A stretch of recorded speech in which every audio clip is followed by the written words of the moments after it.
Hello, everybody, and welcome to Sons of Glitches podcast. I am Dean, and I am joined with my two BFFs, Hilly. Thank you, Hilly. Mike. Hello there. Oh, there we go. We got one of them. One out of two isn't too bad, is it? You're drunk already. Yeah. Are you alive, Hilly? Hello, yeah. Oh, there he is. Hello, how you doing? So, guys, episode 2. How do you think episode 1 went? I enjoyed it. I enjoyed it. Everyone else enjoyed it. I enjoyed it. Just good to have a chat, wasn't it? Yeah, I mean, I've not even put it out online. I just enjoyed it, and that's it. Deleted it straight afterwards. But no. You talk to your friends. Yeah, that's it. I gained some friends. But no, episode 2, I thought we should try and structure it a bit more because it was a bit any old how, wasn't it, last time? And then Hilly came up with the idea of doing overrated games. So let's get into that. I don't know if anyone's got anything they've been doing the last week or two they want to talk about before we get into the main topic. I don't know. Gaming wise, no, because it's kind of a barren month at the moment. Nothing really new's come out. So it's just been doing the same old stuff. Yeah, it's January, isn't it? I think sometimes they do drip the odd game here and there in January now and again, but it's never the big ones, is it really? So No, but then when you get to like March, every time, like last couple 2-3 years in March, there's been something that's actually just snuck out under the radar and actually been quite interesting. So see what's coming. We'll see.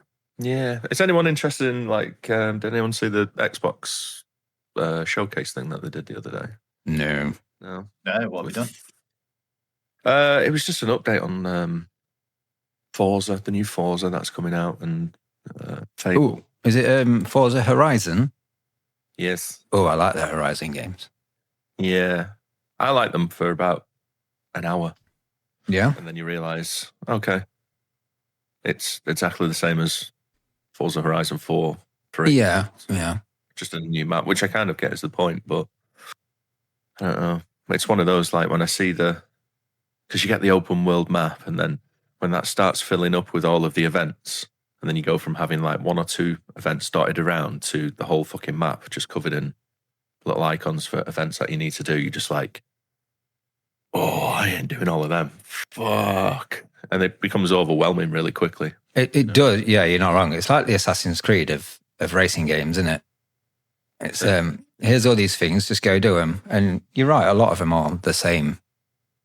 I suppose once you've raced once, you've raced 1,000 times, haven't you? So yeah, I mean, it helps that the Horizon games do look incredibly pretty, and you know they usually have a decent soundtrack to them, so you can kind of bimble around. But I always fall into the pocket of finding a ridiculously high-end car, which is spec'd up to the gills and can literally, if you go over a small bump, you can take off and fly. And I just use that for every single event. It doesn't, you know. I do the opposite. I get like the first car you get, like a Fiesta or a Vauxhall Nova or something, and then end up tuning it up that much that I'm racing against Bugattis and Ferraris. It's keeping up with them. But I don't want to give it up because I've treasured that car for the whole game. Do you know what I mean? Yeah. But yeah, you're right. I keep doing that and all. I mean, the showcase things are pretty fun, but I don't know. It's set in Japan though, right? So I guess it's going to hark back to what was the racing game on Xbox that was set in Japan, in Tokyo? Project Gotham. Project Gotham, yeah. Was it Midnight Runners as well? Was that one of them? Something like that. I played that one. There's another one, Metropolis Street Racer. That was one back on the Xbox Dreamcast. Isn't that what is kind of like Forza's become now? Oh, is it? Right. Was that like the same team carried on? I could be wrong. I know nothing. I am a complete heathen, so it's just something that's just pinged up in my brain. I could be completely wrong on that one. Don't fact check us. I don't care if I've got something wrong. No. I don't do any research. Just treat these podcasts as like fiction. A pub conversation. It's got the same level of factual accuracy and integrity as any conversation you would hear in the pub. Yeah, 100%. Water. So, well, I'm making up for it, so we're all right. Okay. Fair enough. Have you been playing anything, Hilly? I've been going through option paralysis. It's been really bad. Oh, yeah. I've got about 20 games that I want to just sit down and play and can't. That's tough because you never start anything, do you? Or you do the first 10 minutes and then go, oh, I'll check the next game out. And then you keep doing that for a long time. What are your options? We could help you through this. I've got loads of retro games to play. I was thinking of playing Red Dead 1. But then I was like, oh, open world. I've never played Oblivion properly, ever. And so I started to play Oblivion and did like the first mission on that. And then I just couldn't settle because I thought, oh, this is way too big. Would you go for the re-release on that? Because they redid it last year, didn't they? I did install through a completely legal method the re-release, yeah. Lovely. I even installed the mod which takes away the new voice acting. Like retarded NPCs. So I downloaded the re-release Badass Graphics one and I installed a mod to uninstall all the Badass Graphics. Well, I'd heard that some new voice acting was put in it the different races and the different guards, and I just wanted the original deal. I want to have the full Spurgathon that is Oblivion. I will sit down properly, but it's taken me about 6 months just to like make a character on it. Yeah. One game I'd really like to get deep into is Morrowind, but I just think the effort involved, because they don't have mission markers or even a map in Morrowind. So I think just the effort involved in doing that now, I don't know, I can't really be bothered, to be honest. You need to be a hermit with nothing going on. Yeah. Sit down and have that. I mean, that would have been perfect when we were like 20. Yeah. Perfect. I remember getting Morrowind on the original Xbox when they released it on that and playing it for a couple of hours and just thinking, I just can't. It's just too much. Far too much. But I think they doubted it. Sorry? I did see that at yours on the Xbox. You introduced me to it in your house. And I could not believe the scope of things. I think I'd only just got back into games at that point. And I was like, wow, is this where we are now? Yeah. And then Oblivion's supposed to be even more in depth and whatnot. Well, what else are you looking at? I've been looking at loads of PlayStation 1 games. I think we spoke about it last time. I was going for like the Metal Gear series. Yeah. I want to finish off Assassin's Creed Revelations and then go on to 3 and Black Flag. But again, that's just to start Revelations means I've then got to play 2 games after that. I'm not small. I'm having a bit of a funk at the minute. I'm just staring at the screen and I'm like, I'll do something else. I just can't concentrate on something. It's because I was like really knee deep into Mass Effect. And as soon as that ended, I was like, oh, everything just feels wrong. I've got that like game syndrome where nothing just feels right anymore and you feel a little lost and maybe you need feels wrong. Maybe you need just a smaller game to cleanse your palate a little bit. Like what? Well, we spoke about the Terminator game last week. I highly advise that. The shortest game. Yeah. Or Shinobi's good as well. It's very good. Oh, yeah. No Fate. Yeah, I've got No Fate. That's a really good idea. I've completely forgotten about that. There we go. And that might refresh you enough to then get back onto one of the big ones. I know I did play after we was talking about it on the last podcast. I installed it. I played the Dark Pictures House of Ashes, the one set in Iraq. Okay. It's based, the Until Dawn style game. Yeah. From Supermassive Games. That was absolutely brilliant. It only takes like 2 or 3 evenings to complete. But yeah, that's one hell of a game. That is absolutely incredible. Is it a horror game? Yeah. Is it? It's a typical QTE. Make your decisions and then face the consequences kind of stuff. Try and get everyone out alive. But yeah, really, really good. Nice. I might have to have a look at that. Setting is so good. It's set in the Iraqi war in like 2003 or 4 or something like that. Okay. Nice. I might have to look at that because I really enjoyed Until Dawn. Oh yeah, it's just that, but in a different setting. Lovely stuff. So yeah, I played that, and that's about it. And then I just stared at like game titles for ages. It And I lists. created a character in Oblivion. Yeah, great game in 2 weeks for me. I think you should go Oblivion, personally.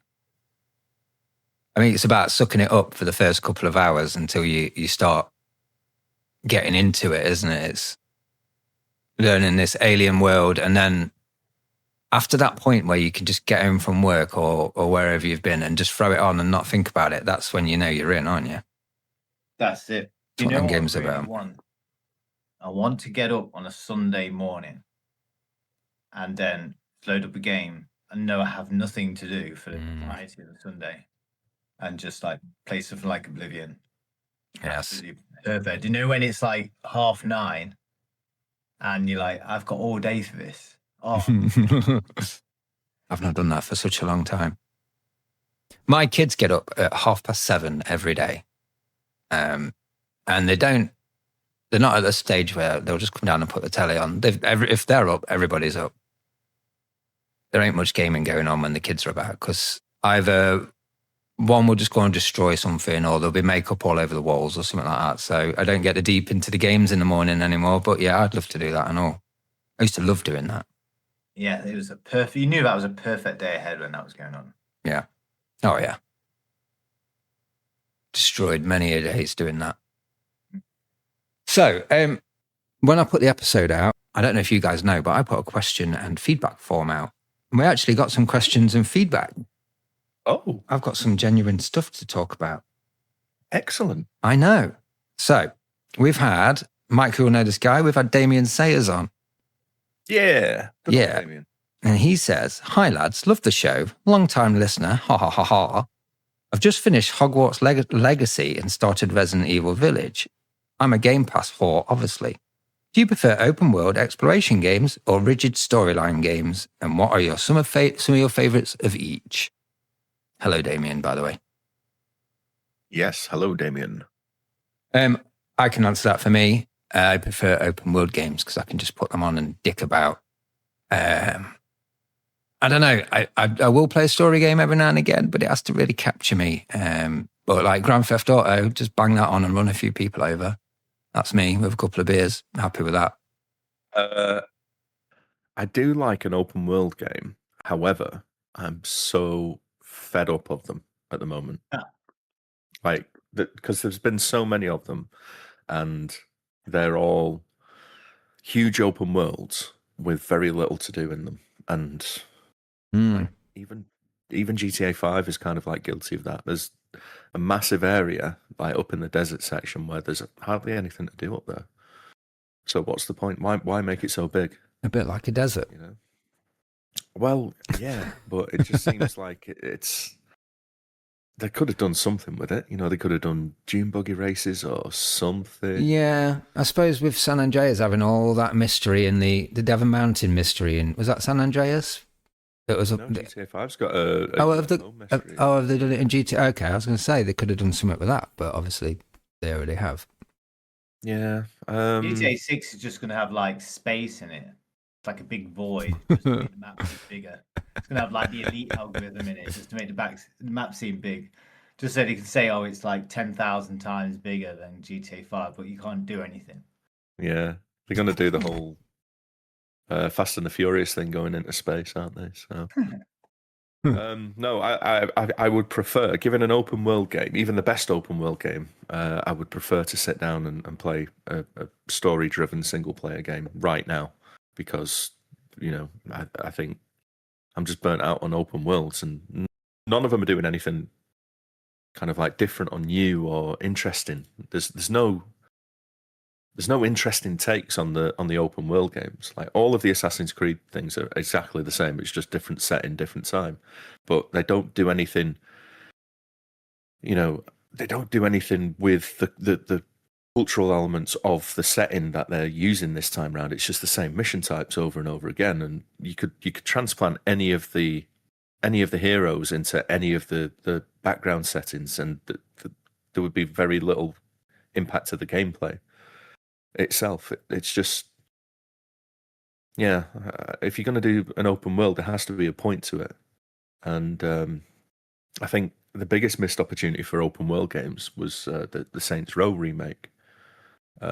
Because back in the day when Saints Row came out, it was taking on, like, was it GTA 4 at the time? Yeah. I think it was, that felt, it felt similar to GTA 4, but it was doing something completely different with it. It had its own kind of like identity and vibe, and they were doing, the mission structures were similar, but I think there's only so many mission structures you can do on those kind of games. Follow the car from A to B and do a fetch quest here, or go and assassinate someone and rinse and repeat, or mixtures of all of those together to stretch the mission. But Saints Row had its own kind of like vibe and its own identity, and then the remake came along, and I mean, that was just boneheaded on so many levels, wasn't it? It just sanitized. Yeah. This is it. If you make a game for everyone, you make a game for no one. And by cutting off the balls of studios who are willing to push the boundaries a little bit and offend a few people here and there, in order to actually find a wider overall audience, you end off getting something incredibly bland and boring, and I think in that game's case, just broken from the gameplay point of view, and no one wants it, and they end off giving it away for like £2 or whatever it is on CD keys right now, on Loaded, I should say. So yeah, give me a good story-driven game any day of the week, and I'll take that. As long as it's not 50, 60 hours long, there's got to be, I think, 20, 25, maybe 30 hours for a single-player story games, and that's fine. I feel like I'm getting my money's worth out of one of those. You make a really good point about open world games needing a point to it. Like, it's obvious why Grand Theft Auto is open world. That makes sense. Well, I don't know if you can cast your mind back. Can you remember when, like in the early 2010s, and games were just being like, we're making a sequel, so it's going to be open world. Even The Witcher 3, when people said it was going to be open world, there was a bit of pushback. There was a bit like, oh, what a shock. Like, it almost seems shoehorned. Now, you look back at The Witcher 3, and it's a lot of people's favourite game. It's certainly one of my favourite games ever. But even at the time, there was a bit of, oh, another open world game. Like, we've just made this game open world. Yeah. And I think there was a similar feel almost to Breath of the Wild, when that became true open world. And Breath of the Wild is quite unique in that there's not much to actually do in that map.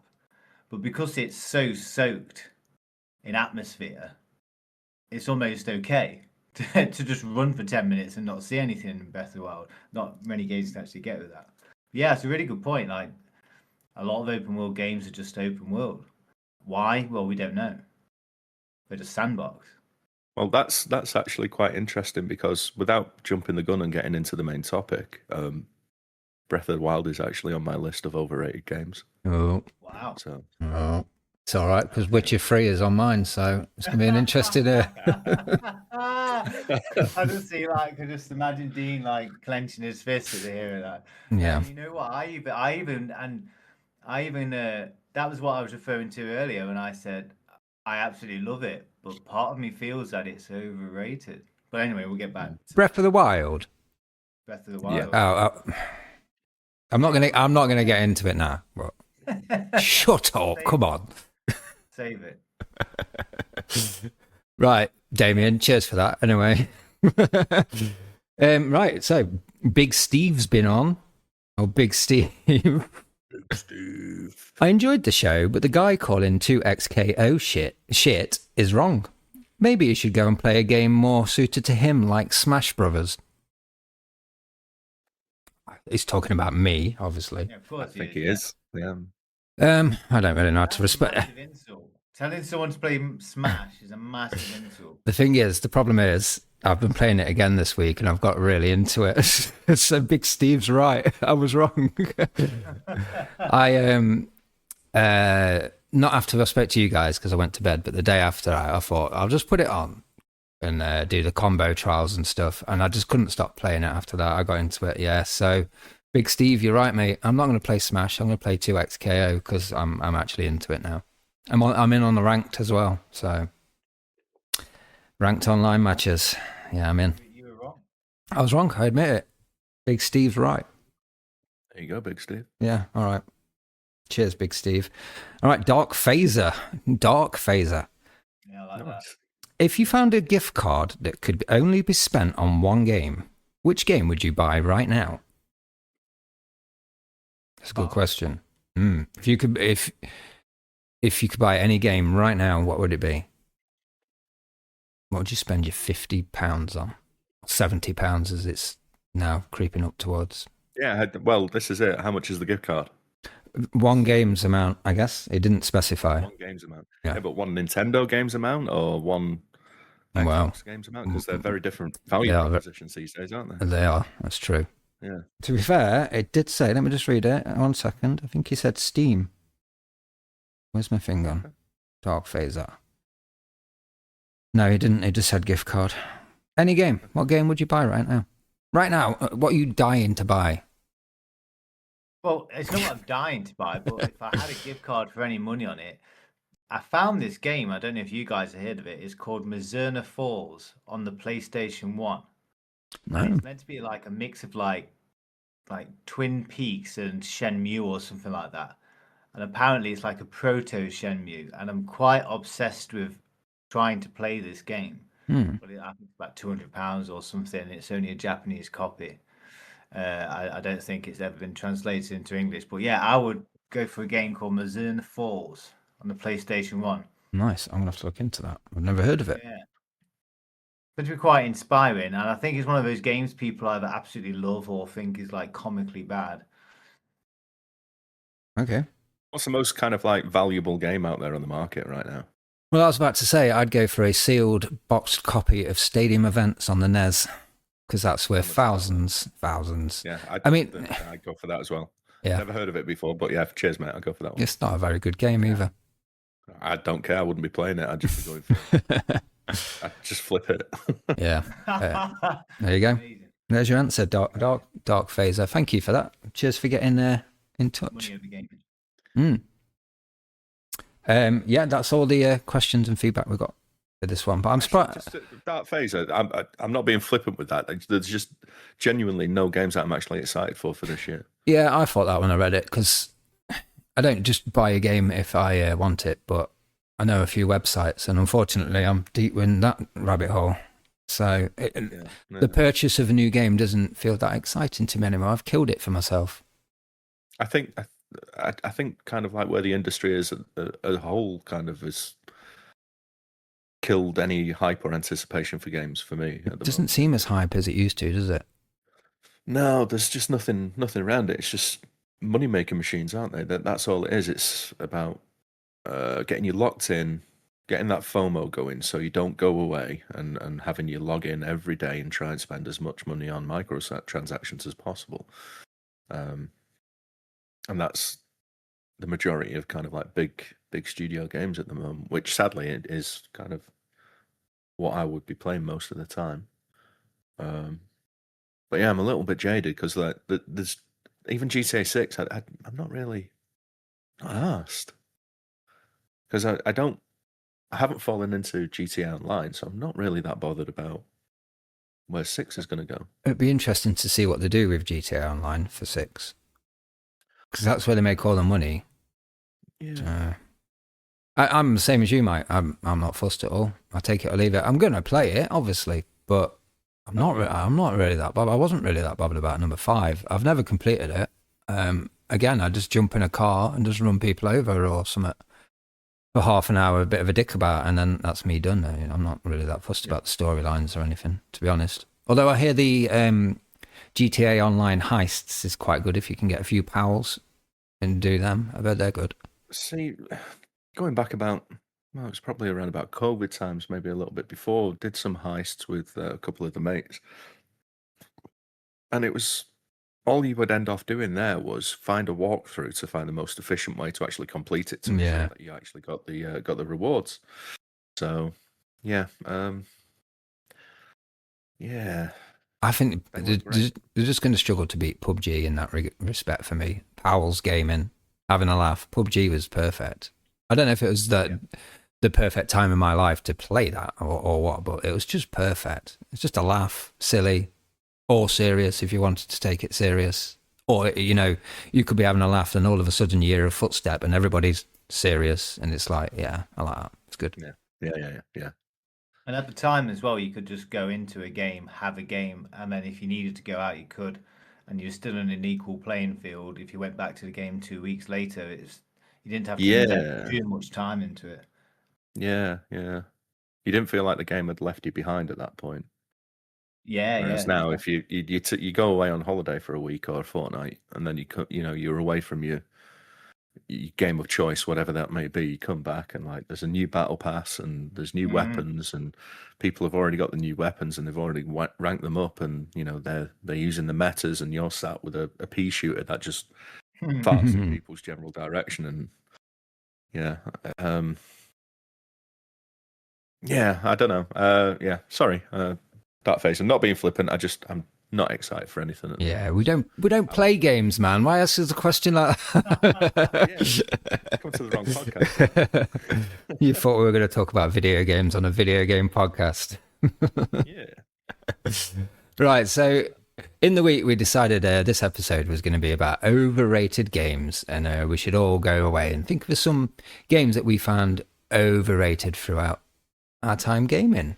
A task that was quite easy for me. I don't know about you two, but I did it within 5 minutes of Hilly mentioning it. So, yeah, I don't know if anybody wants to start. I mean, I don't mind going ahead. I mean, I think we're probably all quite eager to say it, but yeah, if you want to go first, all right, and share some no doubt controversial take with us. Well, I don't think this. I've got a good idea of what one of them is. Well, I don't think this first one will be controversial. I think you both. Well, Hilly will definitely agree. So I've told this story a million times. In 2009, Street Fighter 4 came out, and I made the decision that I was going to become professional at Street Fighter 4. So that is all I played until the release of PUBG, which was, when was that released?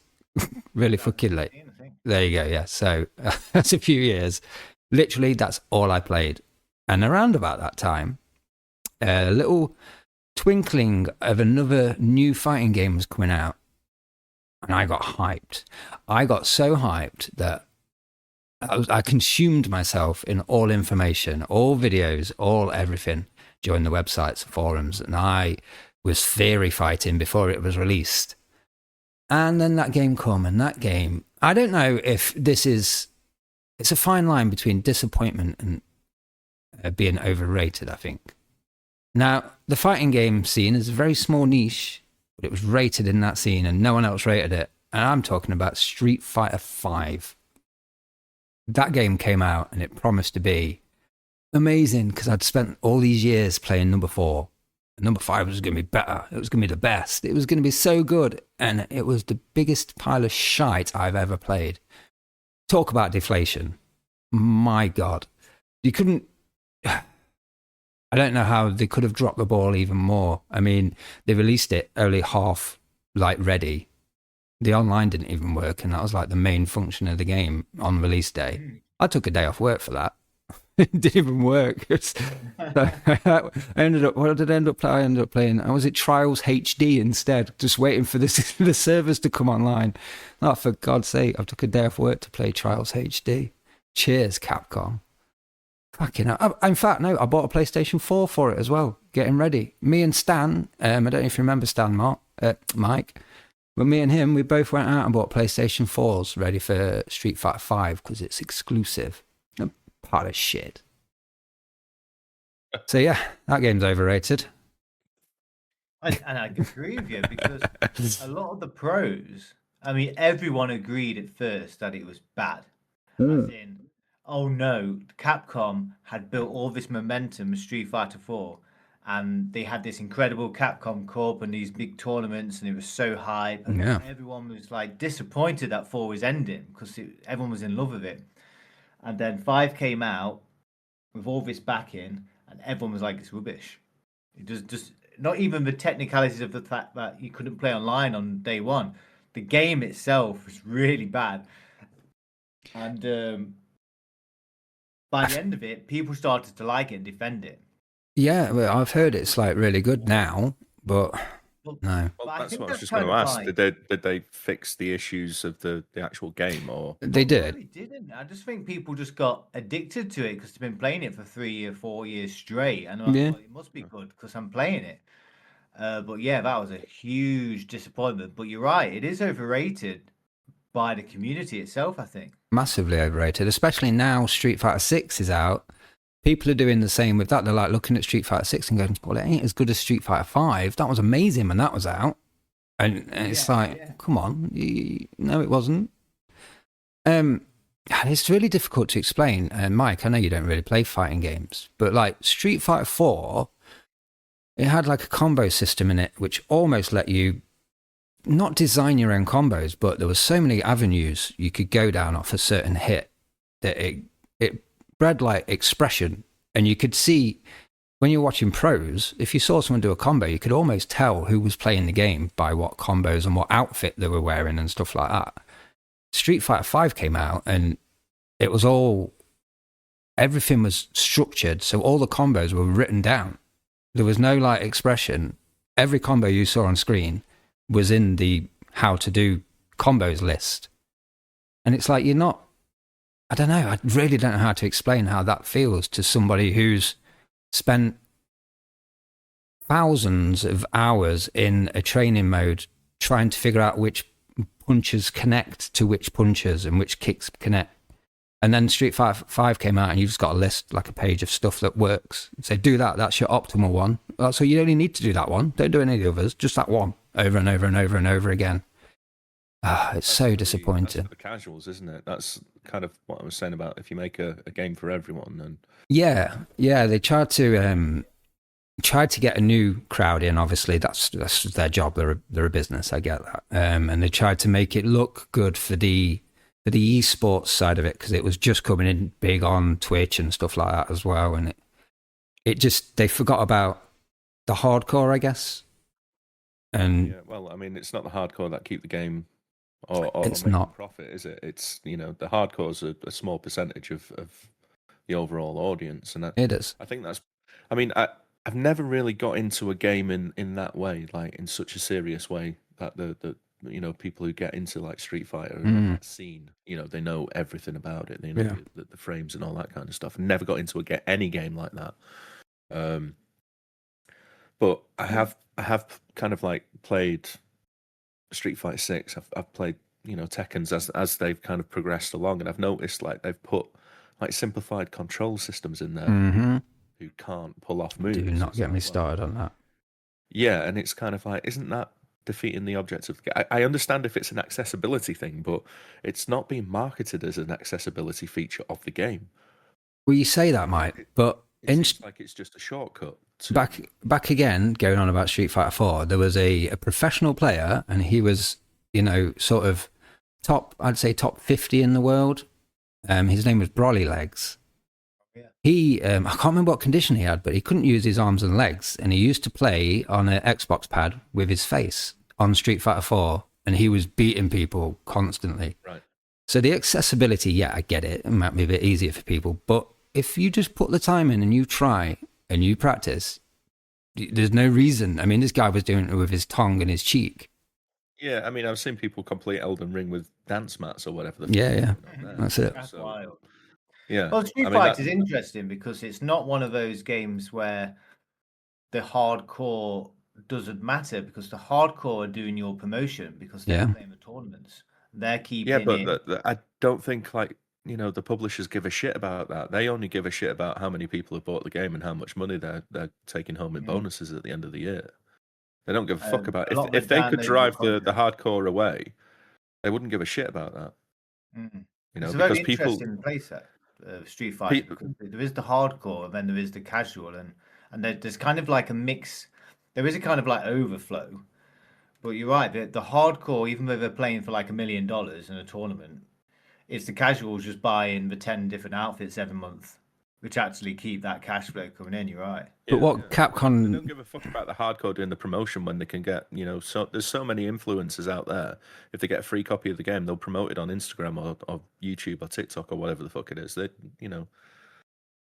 what Capcom shouldn't forget is after Street Fighter 2, the hype of Street Fighter 2, which was phenomenal, obviously, everyone knows, like my mum and dad know what Street Fighter 2 is. The hardcore kept it going when Street Fighter 3 or Street Fighter Alpha was dwindling in the arcades. When the arcades were dwindling, they kept it going, and they were the ones that cried for Street Fighter 4 and helped build Street Fighter 4. Street Fighter 4 development team was made of hardcore Street Fighter 3 players, Street Fighter 2 players. It was made by the community. And then after Street Fighter 4, which was a huge success, it was massive, and they did make money from it with DLC and stuff like that. It's just like they shit on us all in a way. But yeah, there you go. Disappointment, overrated. It's a shit on the little man, is it? Yeah, I know. I mean, they don't get called Cashcom for no reason, So, well, yeah, that's the first game on my list. Massively disappointed with it. I'm not sure if it's disappointment or overrated. I'm not sure at this point, but what pile of shit? Don't buy it. Next. That's a nice punctuated thing. Yeah, I'll go next. So, I mean, I don't know how you guys feel about this, but The Last of Us. Okay. The Last of Us. I've got a lot to say about The Last of Us. Now, I'm aware that I can really enjoy a game, but I'm also aware that this game can be overrated. So, I loved The Last of Us when I first played it. And then when I went to play it again, I noticed certain things about it, and I thought, hang on a minute. This game is really, really overrated. And this game is just a bit shallow. And I've got friends who are serious Last of Us fans. And they really, really get angry when I say to them, like, yeah, The Last of Us like sucks. Even though I really enjoyed it. I remember the second playthrough thinking, I'm spending a hell of a lot of time doing this kind of dark pattern, collecting the metals to create items. There's a lot of that. I forgot about that. Yeah, there was, wasn't there? Like you spend a lot of the game just press X to collect, or whatever button it was. Yeah. And I thought, hang on a minute, this is the start of that kind of dark pattern stuff where they'll be putting like the purposefully like addictive stuff. You're just basically pressing a button in between like cutscenes and stuff. But the story in general, where technically as a game, there's not much wrong with The Last of Us. And some of the cutscenes are completely spectacular. When you first go into that skyscraper, which has been knocked onto its side. Yeah. Mm. Up there. I mean, that's a phenomenal scene. I can't take away the kind of like technicality of it.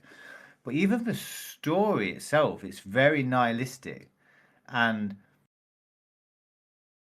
there is heroism in it. And I think something really important about computer games is that when we were growing up, for example, games still had that idea of just like the hero's tale. Heroism, old-fashioned heroism, yeah? There's an objective bad guy to get. And there's an objective good guy who you're following.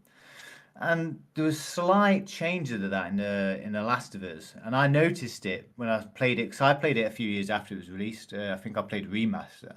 So we're talking about 2015. And something just felt a bit off. And I remember thinking that Joel wasn't quite the hero. No. He wasn't quite a hero. It was more complex than that. So yes, it was interesting at the time, and that's why it garnered so much affection at the time. It's like, oh, it's an interesting new story. But I thought, this kind of stuff isn't going to be good, because the more you stop having heroes and villains, you start to get the modern Fable game, of which the devs have come out and said, I don't think the main character gets devil horns when you do bad things anymore, because they don't accept there's an objective good and evil anymore. And when you think about the games we played when we were younger, they were made by people who love film. They loved history. They loved books, stories.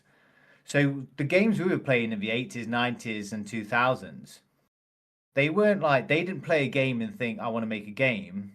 They were making games, but they were taking influences from all sorts of other medium. Nowadays, it's like people are making games because they loved games when they were growing up. So instead of making like dialogue like a story, it's like dialogue like my favorite game or stuff like that.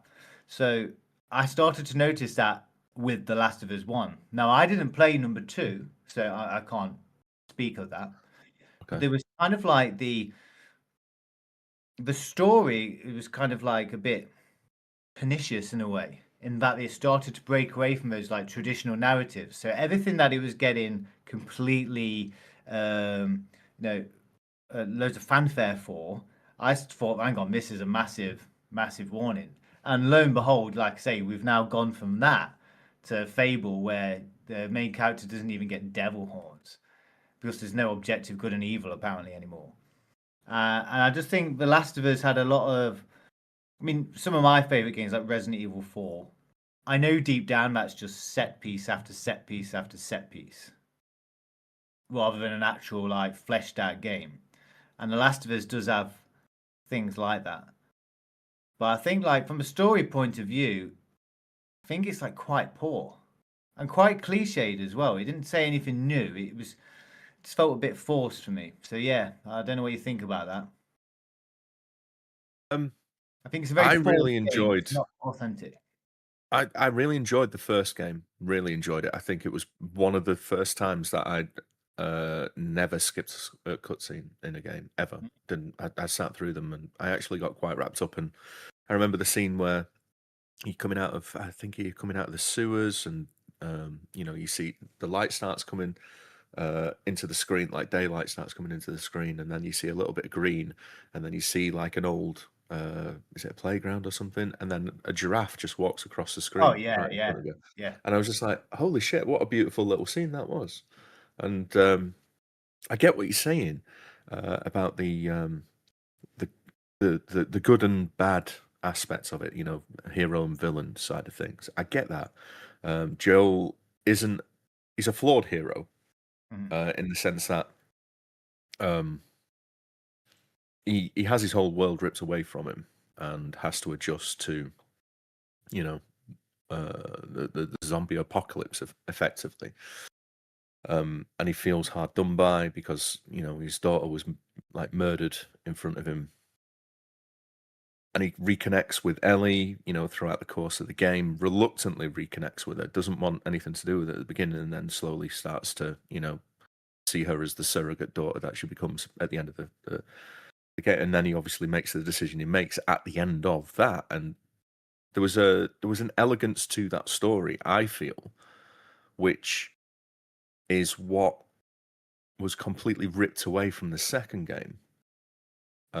Because on my list, funnily enough, is The Last of Us Part 2. Hey. And yeah, it from a gameplay point of view, The Last of Us, both 1 and 2, are very, I would say that they are overrated from a gameplay point of view, because there's a lot of that rutting through drawers to find scraps of metal to improve your weapons and upgrade your bow and your arrow and whatever weapons you've got. And bullets become a real issue if you don't find enough ammo throughout the course of them. That can be a real issue. And the stealth mechanics in the game aren't, I don't think they're great, even though they were like, oh well, the AI reacts in this way and blah blah blah. I mean, if you've ever played a Metal Gear Solid game or a Splinter Cell game, the stealth aspects of that game they're nothing revolutionary. They're nothing, it didn't push the envelope for stealth games. You hide behind a chest of drawers in a pharmacy or a shelving unit and wait for the zombie. Don't move, because some of them react to sound, some of them react to movement. It's basic shit. And how many times did Ellie poke her head up and not get seen? Yeah. I'm not playing number 2, but number 1, all the time. She was like, just like jumbling around next to you, like hiding. Yeah. And there's dogs and stuff like that. It's kind of like they don't hear the rustling of the backpack on the backs and stuff. I mean, it's a game at the end of the day, isn't it? Yeah. Like, let's not pretend it was anything more than what it was. From a story point of view, I think it was It What's wanted that? it wanted you to believe that it was like, serious business. So it almost invited that criticism.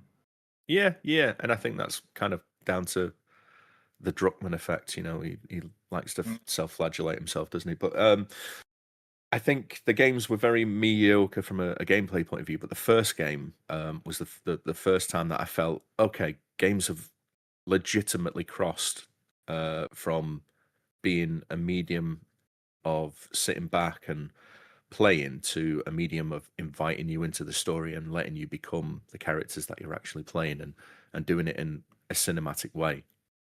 The second game, however, is just 30 hours of nihilism and depression and how men are bad or and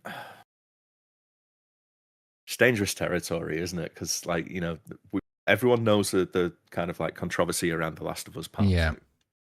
2 because it's going on with the TV show right now. Slightly different reasons, but it's still there. And spoilers for anyone who hasn't played The Last of Us. If you've not played it by now, tough shit. We're going to talk about it. Killing off a character that you spend 20 to 25 hours playing as in the first game, killing him off in the second game, in my opinion, was a huge mistake. Not because of he didn't deserve to die or anything like that. It was the manner in which they killed him. They didn't kill him for a narrative purpose. I feel in the game they did it because they wanted to punish anyone who got behind Joel's motivations, and they were clearly pushing um identity politics and the whole, how can I word this, the agendas that they wanted to push for certain character types in video games, male versus female and all that kind of stuff. And I think it was a big fuck you to everyone like myself who actually did get invested in the first game and enjoyed the first game and championed the first game and saying this is one of the best games on the PS3, ban on. This is one of the best experiences. And then when it moved on to PS4, they re-released it, and I played the remake and I enjoyed that as well. It looked incredible. Technically, the games look incredible, but I felt like I was being punished for playing the second game. Mm. Um, And I think, was it really a surprise that we did that, or was it kind of you were obviously going to do this? You were obviously going well, to do something like that. But I mean, when you listen to Druckmann and when you listen to like that the devs for Last of Us 2, it just seemed that they were just going to do something like that for the sake of it, and it happened. I don't think it was brave. And people were saying to me, "Oh, such a brave storyline." I was like, "What, really?" In like 2020, I think that's the most predictable story that they could have ever done in 2020. If they'd have done that in 1999, maybe, but in 2020, it just seemed like you know par of the course. Of course, they were going to do something like that, and I yeah, think it was definitely 100% a symbolic gesture. Let's put it that way. yeah, They knew yeah, yeah, exactly what they were doing. It was symbolic. yeah. I And think I what think a it was. surprise. I mean, what a shame because loads of people were excited for that. So why bother just like be annoying for the sake of being annoying? Yeah, I mean, even the ending of the second one is completely unsatisfying. Because it's a depressing slog.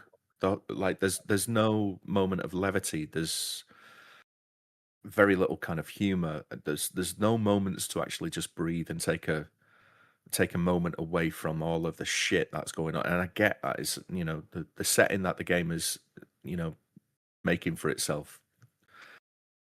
It's I have a commentary saying that humanity is a worse threat than what the infected are and all that kind of shit. Which okay, fine, but do you really have to kind of take everything away from, because obviously you spend half of the game playing as Ellie and half the game playing as Abby. Abby's the one who kills Joel, and from a Just a little bit gameplay, spoken to the wind. Yeah, and from a gameplay point of view, she effectively replaces the Joel segments of the first game. But by the end of the second game, like Abby's completely broken as a character. There's no happy ending for her. She loses everything. And from a story point of view, it's like you have to give us something. You have to give us something to make us. I don't want to be preached to. I don't want to like the world is horrible enough. I've said this in the previous episode. I play games for escapism, and it's all well and good, playing these post-apocalyptic games. But there's got to be a glimmer of hope at the end of it, and in that game there just isn't. It's 20 or 30 hours of being bashed over the head about how horrible and brutal, the human race is, specifically white men, how they are horrible, and women are, try to sidestep around this before. I don't want to get as cancelled. Awesome. No, but you're right, though. Yeah. I mean, Yeah. it's so clearly what it is. Just call them out. Like that is what the game was. And then at the end of it, you completely break Ellie as a character as well, and there's not even a glimmer of hope there. She's had everything taken away from her. She's lost her family. She's lost Joel. She's lost her family, and she's lost her hobby. The one thing that keeps her grounded is playing the guitar, and she can't even do that at the end of the second game. And it's all for nothing. You feel like you've just wasted 30 hours and being told how horrible, and it's just like, give us something, just give us a glimmer.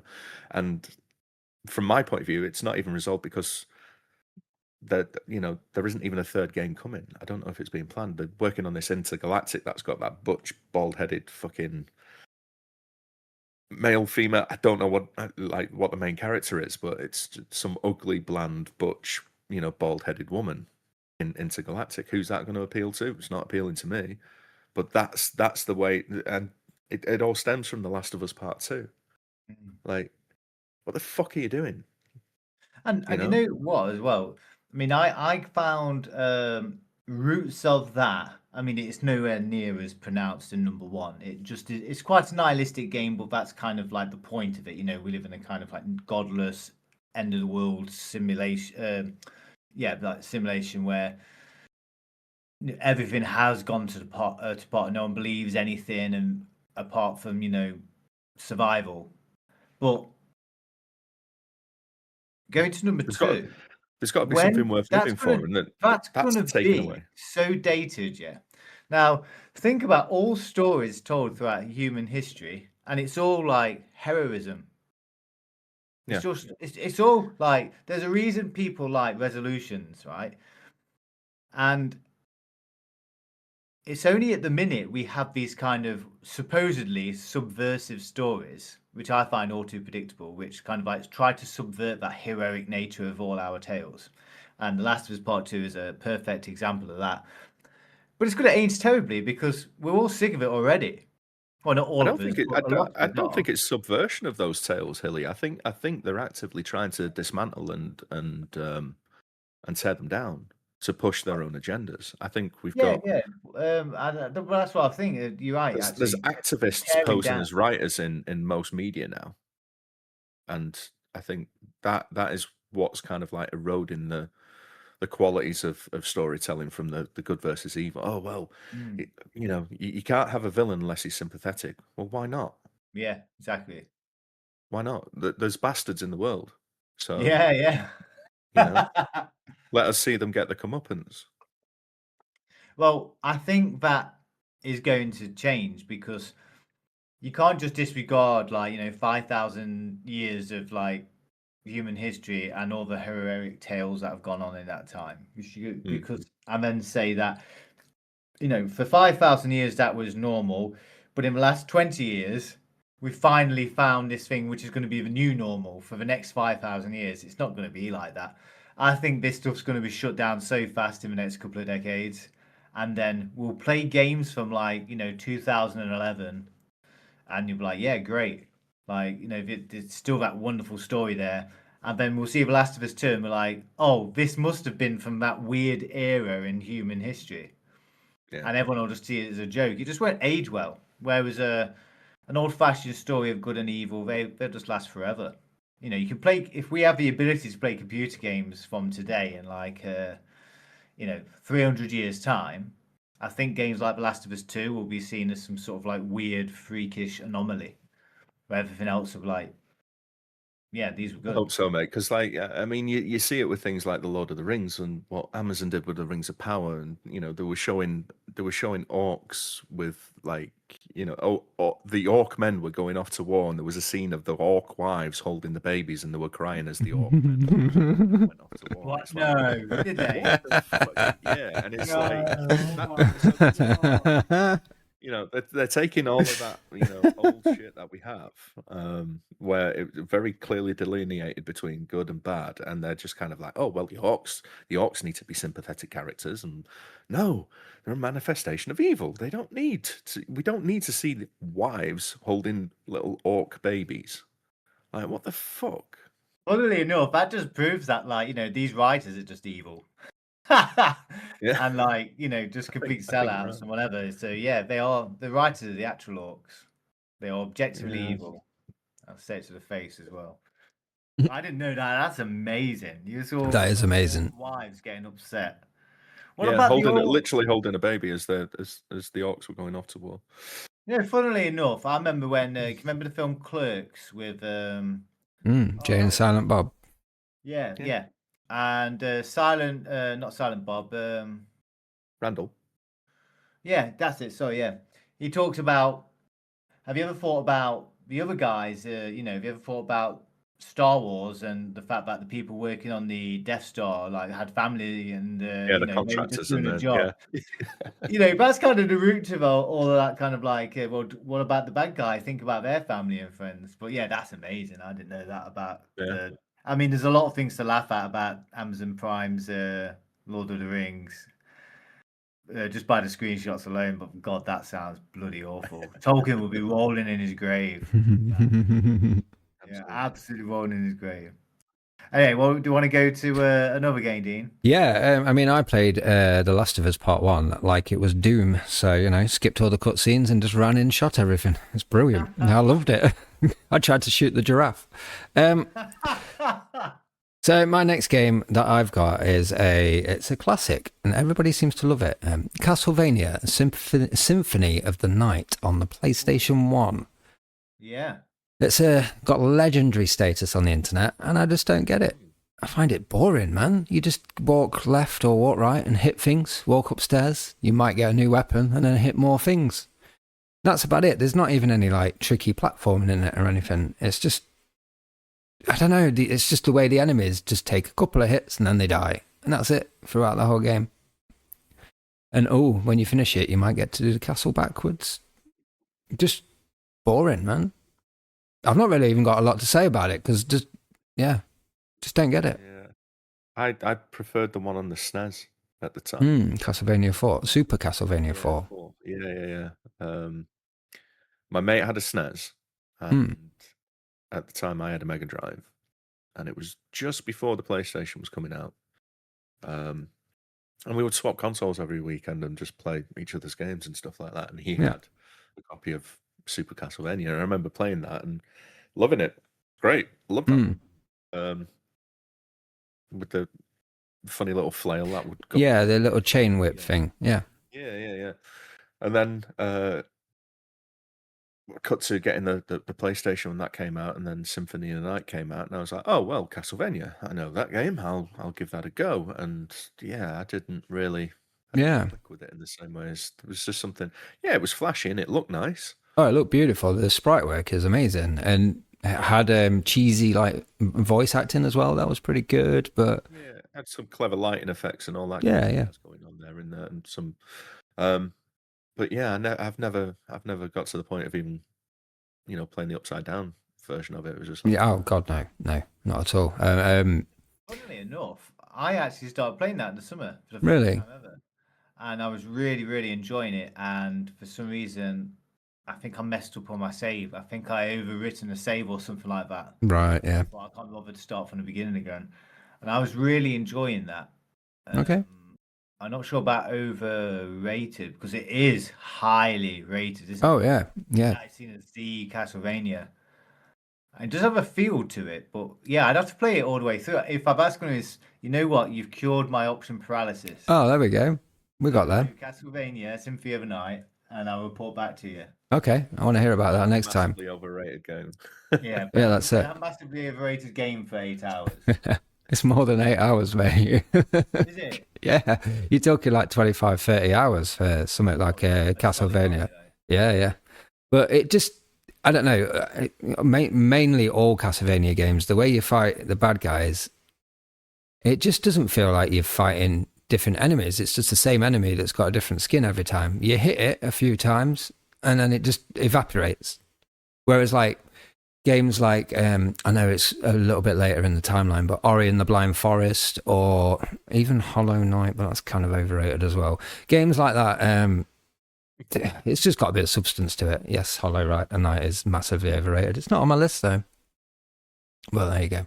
But yeah, Symphony of the Night, I've not got much to say on it. Overrated. Yeah. And I soon will know if it's overrated. Yeah, I'd like to hear what you think of it. I've got a couple here, but I'm going to go with the next one I actually put on the list. I'll do it sequentially. Mortal Kombat. Ooh. For fuck's sake. The very first one, Mortal Kombat. Now, obviously, I was a Street Fighter guy, so when I played Mortal Kombat, I was like, where's the 2-in-1s? Where's the chain combos? Where's this? It felt really good to do an uppercut. Yeah, but can you really tell me that doing the slide with Sub-Zero, knocking him off the feet, felt good? Yeah, it did. And there was something missing with Mortal Kombat. And I've never understood to this day how it was so popular, apart from the fact that it was gory and it was amazing in that regard. The soundtrack was one of the best at that time. When you walked into an arcade, you knew where the Mortal Kombat machine was. Like, Midway had that sound design perfect, and they mastered it with Killer Instinct as well. You just hear that machine just booming out. But the game itself, like, I didn't think it was very good at all. I just thought it was really shallow. There was no depth, there was no combos, and I didn't feel you could get good at it. Mm-hmm. I definitely think Mortal Kombat is overrated. Did you feel that way at the time, or is that upon revisiting? Yeah, this is what I'm just about to ask. At the time, I remember thinking, this is overrated. This is not. There's no way you weren't with your mates out on the street, chucking your hands up in the air and going, Mortal Kombat, legging it down the street. I was listening to the song. I was like, I had the title music where it's going up to the tower. I had that in my head constantly. Everything about it just made you think about it, but the game itself sucked. So Mortal Kombat 1, you said it last time, Ellie. Mortal Kombat 1 especially is 100% titillation. It's a sexy game. It's so sexy. It's unbelievable. They lent so far into this ESRB rating. They got the 18 rating and stuff like that. They lent into that, and the fact in America that all the religious people thought it was poisoning the children and they're going to go out and worship Satan and all that shit. Lent so heavy into that. And yeah, I'll give you Mortal Kombat 1 is a bit overrated, but they brought it back with Mortal Kombat 2, adding a bit more strategy and footses, for less the term of the word. I see what you're saying with Mortal Kombat 1. I do love it though, to be honest. I think Mortal Kombat 1 was the Mortal Kombat first. 1 specifically Mortal Kombat 1, not Ultimate Mortal Kombat 3, not Mortal Kombat 3, just Mortal Kombat 1. Do you know once you get past, and I stand by what I said last week about the sexiness of it. Once you get past that and the amazing presentation, the game itself is just nothing. And every time I go and play it, I think Mortal Kombat 1 was the first viral game, wasn't it? I think. Yeah. Like when you think of it, when the what could I? I don't know. Like, it's the Blair Witch Project of video games for me. I think they were able to take the negativity that they knew they were going to get and turn that into publicity, like Dean was saying. They knew they were going to get the rating. The gore wasn't an accident. they knew they were going to get the backlash, and they used that to their advantage because Sega were doing the whole edgy kind of like advertising strategy, weren't they, for the Genesis and the Mega Drive? Yeah, and they just got behind that and they ran with it, and yeah, I would say they did it. They did the Blair Witch Project before the Blair Witch Project, but in video game form, and yeah, the game's simplistic. Yeah, absolutely. But like Dean was saying, back in the day, there was always a queue of kids ready to put the 50p's in the machines. And that was it was the end thing, wasn't it? But I still thought, even at the time, there's something missing.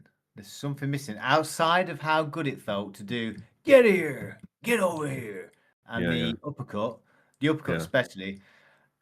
Something missing. And then when I was playing Street Fighter, I actually got my fill of all that, technicalities and combos and footsies, and this is deep. You can get good at it. Mortal Kombat.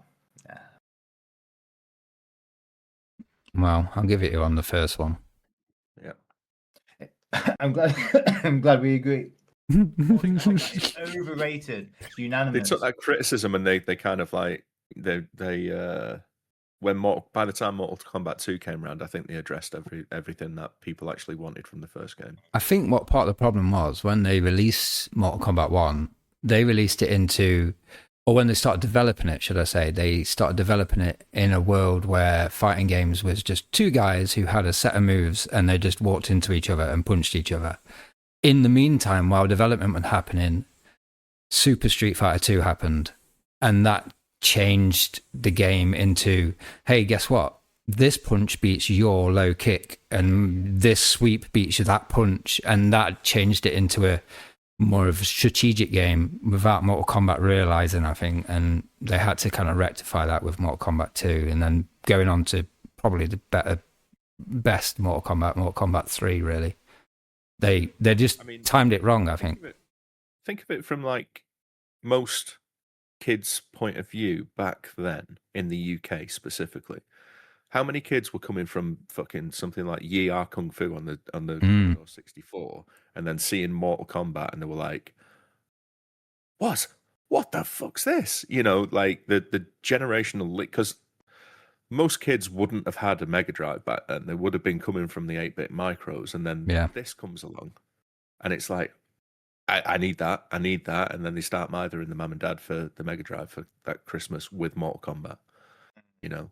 Definitely. When you also consider Games Master, a TV show on in the UK back in the 90s, they, when Mortal Kombat 1 came out, they featured it in every episode for the whole year. Yeah, they did, didn't they? They never stopped featuring Mortal No, they didn't. In Games Master, did they? It was every other week. There was a.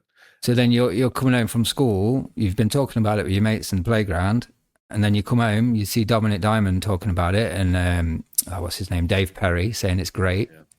And you're thinking, yeah, you're right. The Mega Drive's out, Mum and Dad.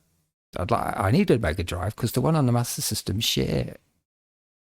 Which is, I never got the Mega Drive, but hey ho. I had the Master System version of it. Yeah, me too. Garbage. Yeah. Yeah, I'll give you that one, Hilly. Let you have that one. Wonderful. You live another day. Go on, Mike. Okay, which one's going to give me the most shit? My mate Doey's not going to be happy with me on this one, but Red Dead Redemption 2, overrated. Oh, I was going to put that on my list. Yeah. I think, one, it's too long. Way too long. Two, technically, it's an incredible achievement. Like, from a technical point of view, it still looks good today, no matter what you're playing it on. It looks good.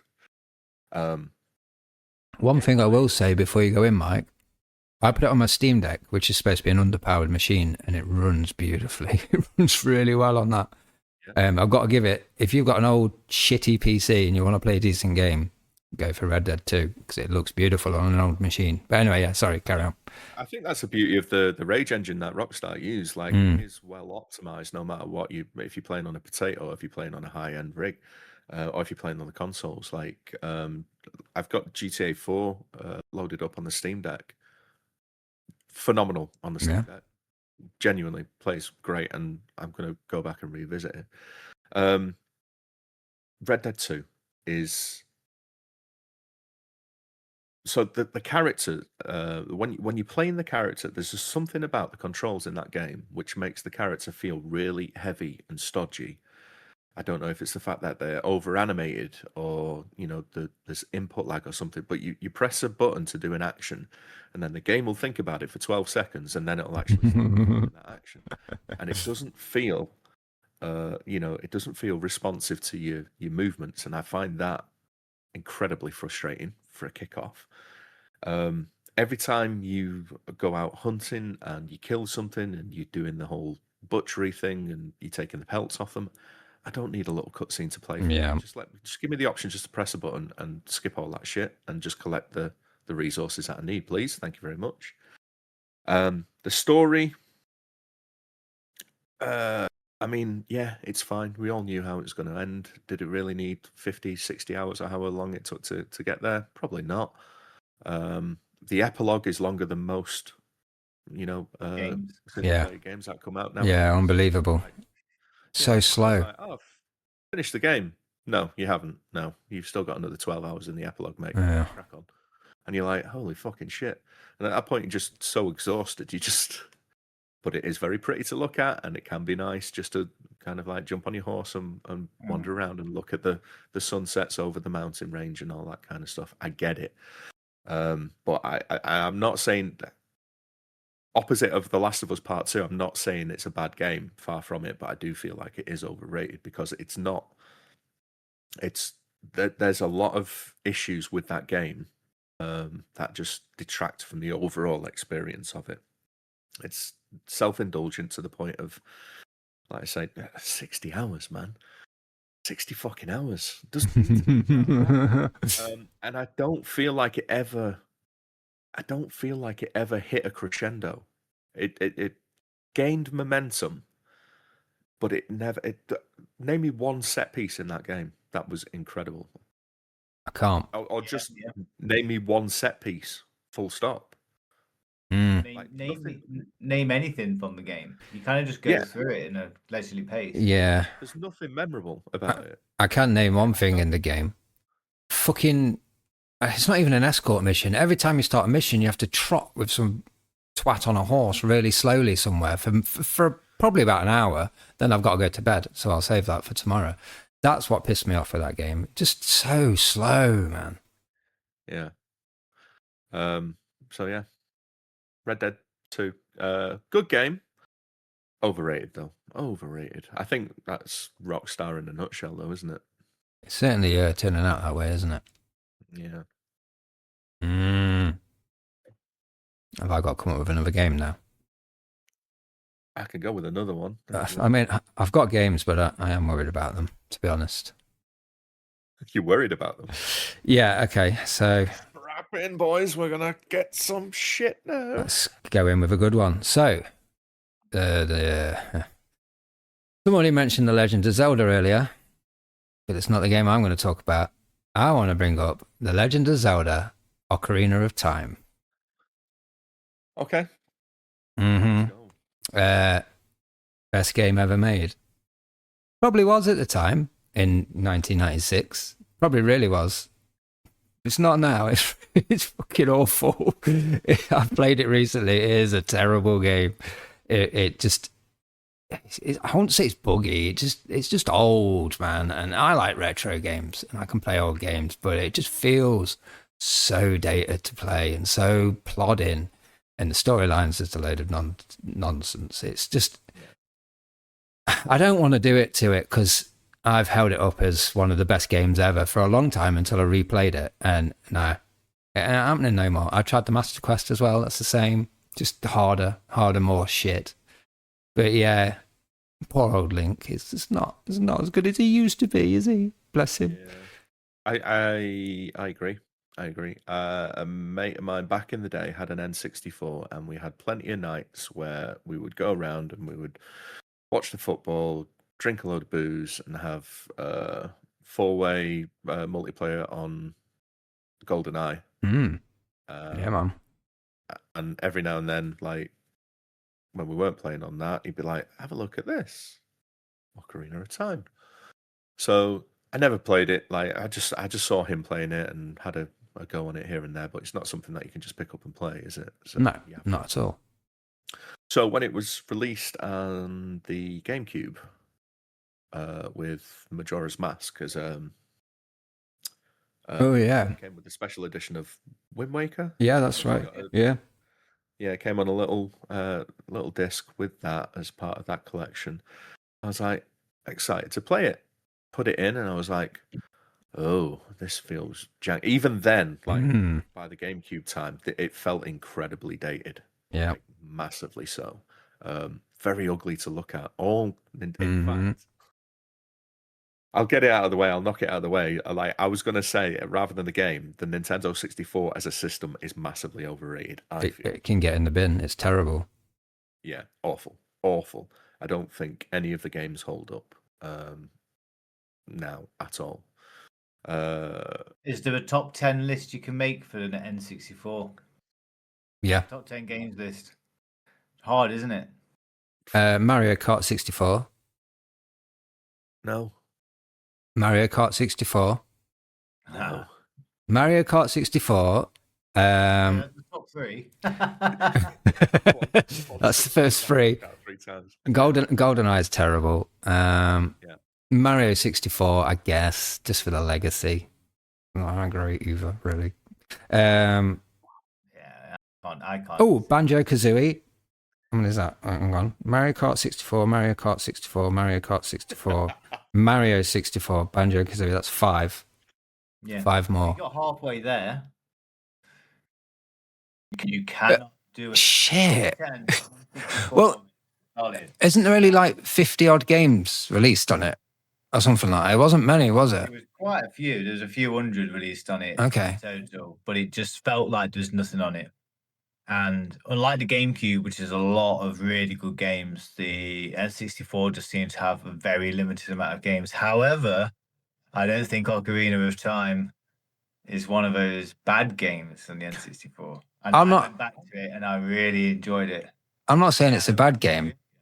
It's not a bad game. I'm not saying it's a bad game. It's just very overrated. It's down as the best game ever, Hilly. It's not the best game ever, is it? Come on. It looks better now. It's because you're getting older and your eyes are failing. No, I'm just being contrary. Just being contrary. I went and played Majora's Mask about 4 years ago for the first time, and I was really enjoying it. And again, I stupidly saved over my save after about 8 hours, and I was like, oh, I don't know if I can do that again. But I really enjoyed that, even though the controls are quite clunky. But Ocarina, I did briefly go into it last year to show somebody else, and I started the exact same magic for it. Can you Mario 64? Can you honestly say, if given now you had all the consoles available that you needed, and if someone said to you, right, you must play a Zelda game from start to finish, are you honestly going to say, out of all of the Zelda games, you go for Ocarina of Time? Yeah. Over Link to the Past? Yeah. Or Link Between Worlds? Over Link to the Past, and on to my next most overrated game. Go on, let's go. Link to the Past is incredible. I just think Ocarina has, it may be nostalgia, but there is something about that game. There is something magical about it. I mean, at the time, I get it. It's just, I see where you're coming from, but I will not stand for it. I think Mario 64 is aged really well. I just don't think in another 50 years' time or whatever, people are even going to be thinking about it. I think Link to the Past will be timeless, but Ocarina ain't going to be timeless. It'll be part of what the older guys think was good, but it wasn't. Because that style of it. I think just the 3D, it's just aging a bit quick, isn't it? And it's, as you say, it's very clunky, but then they weren't really doing games like that back then. So it's understandable. Don't get me wrong. It's very overrated. Well, you haven't got unanimous on that. No. You've got 2 versus 1, but not unanimous. Wow. I would say you should play it again, and I'll prove you wrong, but you have played it again. Sorry. What did you It's say? all right. That's all right. Well, we knew I was going to say something I like knew that. you was going to go for something like Ocarina. I thought, I bet Dean goes for Mario 64 Ocarina of Time. I was going to go for Really Mario gonna pull 64. out big guns there. Mario 64 is on my list, but it's right Is next it? to the N64 in general. Yeah. I don't. I understand in the same way as I can see how Mortal Kombat, kind of like rode the wave back then. I can understand what Mario 64 did for, the 3D transitioning from 2D to 3D on the platforming side of things. However, I don't think it holds up today in any way. And I think if we were being objective about it back in the day, you'd find that the controls were very finicky, and that's probably down to the controller on the N64 to begin with being an absolute, just nightmare to deal with. But they hadn't figured the camera out. No. And that's the big hurdle for me on Mario 64 when I've tried to play it. Is that the camera is actively trying to get in the most obtuse angle possible on every turn that it does. And I know you've got a little bit of control over the camera buttons, but that wasn't a good solution to how to use a 3D camera with only one analog stick. And I think you need that for the precision that the platforming is asking of you in that game, and you just don't have it. And you cannot play that game on a different controller. It has to be the N64 controller. It just doesn't work properly. When it came out on the DS, and they were asking you to use the stylus as the yeah, not the stylus. You used to get this little strap that went around your thumb. Yeah, that's it. And if you didn't have that, you were screwed. Yeah, that's right. Shit on that, I know. Yeah. Whoever thought that was a good idea? Fuck me. It's probably Miyamoto himself. Yeah. With his whimsy. Fucking idiot. I can just imagine Hilly now is just cuddling his N64 saying, yeah, it's all right. I still love you. They hate you, but I still love you. In my old Pikachu pad and thinking, you are the best. You don't know what we're talking about. It's okay. They've just got cynical. Come on, let's go to Lon Lon Ranch. Let's have a nice time. I agree with the N64, though. I do agree with, generally speaking, the N64 aging absolutely terribly.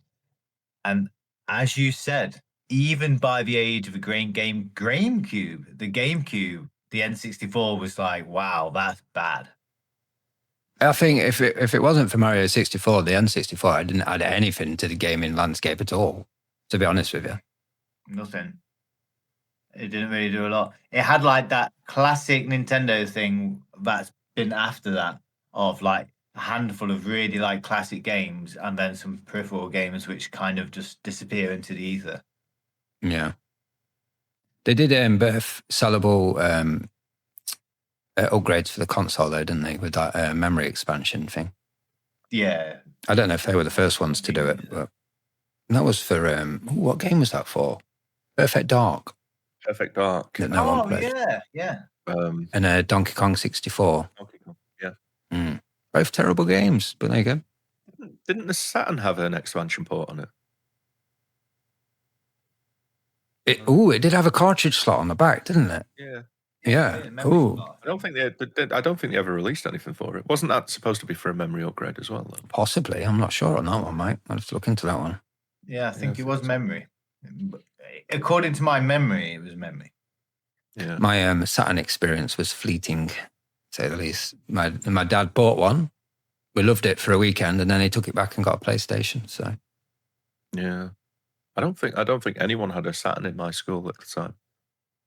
It was all PlayStation. I had to sell my Mega Drive and SNES for one. Oof. I knew someone who had a Jaguar. So. Wow. Gold dust. Yes. But I enjoyed that one game. Predator. Yeah. No, he had that. So Cybermorph is. When did you learn to fly? Where did you learn to fly? Where did you learn to fly? Fucking hell.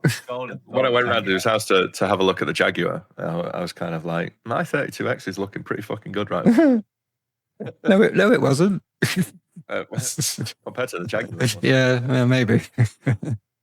It just seemed, those kind of machines always seemed like, like fairy dust. It was so rare. Whenever you got a glimpse of one, you were like, wow. I mean, what really can that do? Can you remember when Mm. the Neo Geo Mm. was all the rage around the time in a Mega Drive, and it was like the Mega Drive can do close to arcade perfect, but the Neo Geo is the It arcade. is the arcade, yeah. What? Really? I remember seeing one in my entire life, obviously before I started going to like retro conventions, whatever. But I remember seeing one Neo Geo and just being spellbound by this thing, like Mm. the power. I've never seen one. About the Neo Geo, I couldn't give a fuck about any of the games on the Neo Geo. I don't know. Neo Turf Masters. It's a phenomenal game. Yeah, I think of that. Phenomenal. Or Virtual Strikers. Come on. Yes. Now we're in my era now. Yeah. Arcade games. Love it. Metal Slug? You know about Metal Slug? Fine. Metal Slug's fine, but no matter what you play it on, like I can play it on my rig now, emulated or through Steam or whatever, and it'll still chug. Oh yeah, yeah. Because the game engine just can't keep up with itself. It's not a matter of how much power you're throwing at it. It's just the game. That's a thing I quite appreciate about emulators at the minute. Like I've been going through the SNES archive, and I tried Super R-Type. That chugged like a motherfucker. But what the emulator is replicating the SNES, which chugged like a motherfucker. So all the chugs are exactly the same. And it's like, I do appreciate it, but I can't enjoy this game that seems quite good because it's just running like crap. I never figured out if there was a turbo button to just bypass all of that, to be honest. But Thunder Force 4 is a really good example of that. That, I mean, what a phenomenal game, but full of slowdown at the absolute worst parts. I've played a fixed version of that where some, people have actually managed to fix the actual code itself. I don't know how they've done it, but it runs perfectly, no slowdown whatsoever. But I kind of missed the slowdown once I got it fixed. But yeah, well, that's a story for another day. Thunder Force 4, one of the best games ever. It is brilliant. I've got one more that I'd like to actually bring up. I don't know if you guys ever played this. Hang on, can we go for a piss first? Can we have a piss break? Yeah, go. I've done nearly a novelty-sized bottle of beer, so it's going through me. I can say. Pee into the beer.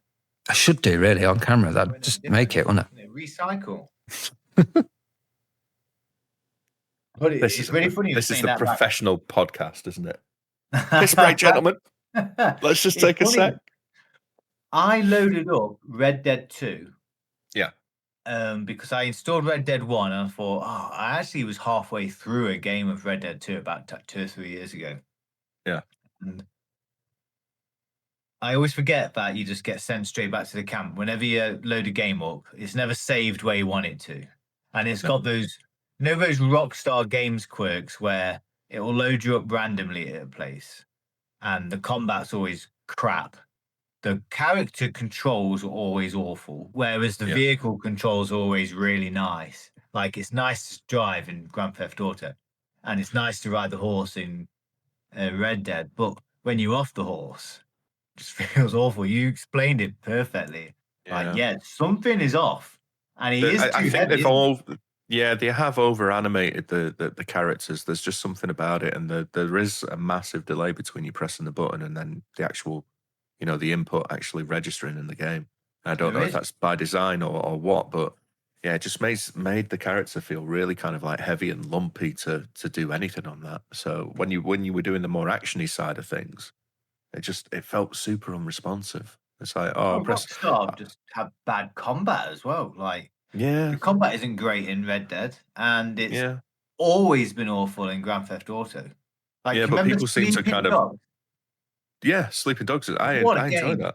Yeah. Like, when you compare the combat in Sleeping Dogs, which is ostensibly Grand Theft Auto in like Hong Kong, is it?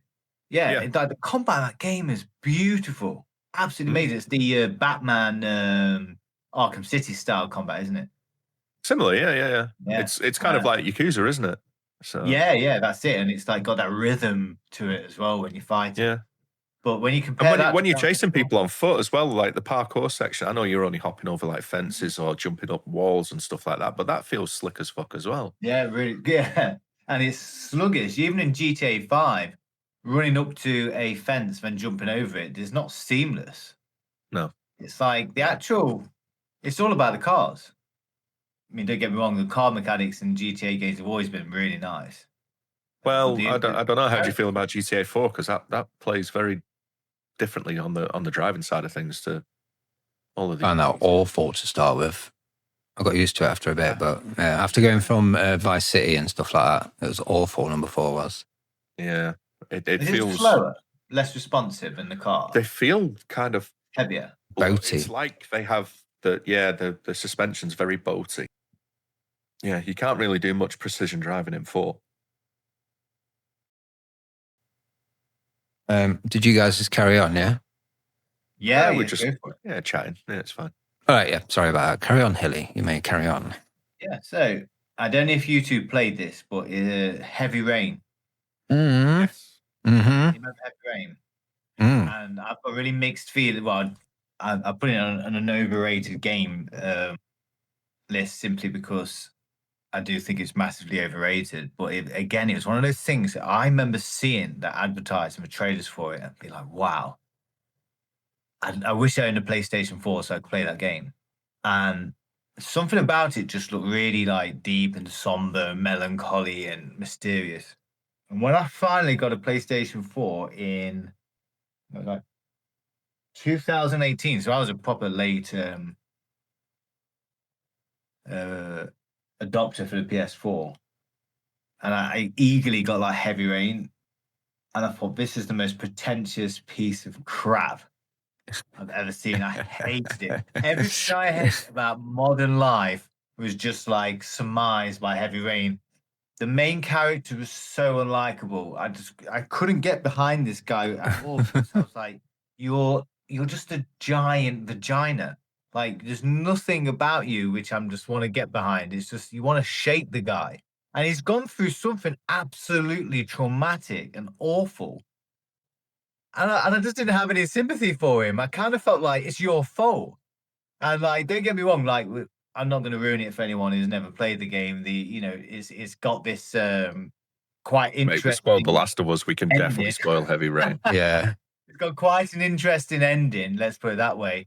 And it has got some nice bits in the game itself, and obviously it's got that very unique way of playing. But again, this is another game which was really, really like enthused upon because of its story element, and I just couldn't get behind the main character, and I felt that they just made the characters really unlikable, and therefore the story, which is actually a pretty good story, just couldn't progress how it was meant to progress. And I just feel there's something really off about that game. And like when you play it more recently, as I have, it's like the control system is absolute nastiness. I wouldn't wish it upon anyone. So this is a David Cage game, right? He did Fahrenheit, Heavy Rain, Detroit Become Human. Yeah, David Cage is, as you've just described, Hilly, pretentious, and his control system is massively awkward. It just comes across as a massive knobhead, man. Really does. Hi, David, if you're listening, by the way. Please press stop on the podcast, arsehole. He might be a great guy, but the fact is, No, he's Star rating though before you do. So. he's been given the role for the next Star Wars game. He can fuck right off. Come on. Don't give David Cage the Star Wars license, for fuck's sake. Jesus Christ. What's happening, mate? I mean, are you gonna start your lightsaber holding L2, R2, R3, move the finger pad around and then waggle your fucking stick around? Come on. Get out of town. Yeah, I don't like it, Hilly. trying to make that. It's trying to make games like an art form in storytelling and narrative, and it's like, but games have done it so much better in such a least pretentious manner as well. So many games have just nailed like storytelling, and that was just, oh god, that was a slog. That was an absolute slog, and I persisted with it for so long because I wanted it to be good for some weird reason. I don't know if it's because I really like raining computer games for some reason, but like I just wanted that game to be good, and it was horrible, absolutely awful. And like, didn't what was the one you did as well? It was like Beyond Two Brains or something. But yeah, Beyond Two Souls, is it?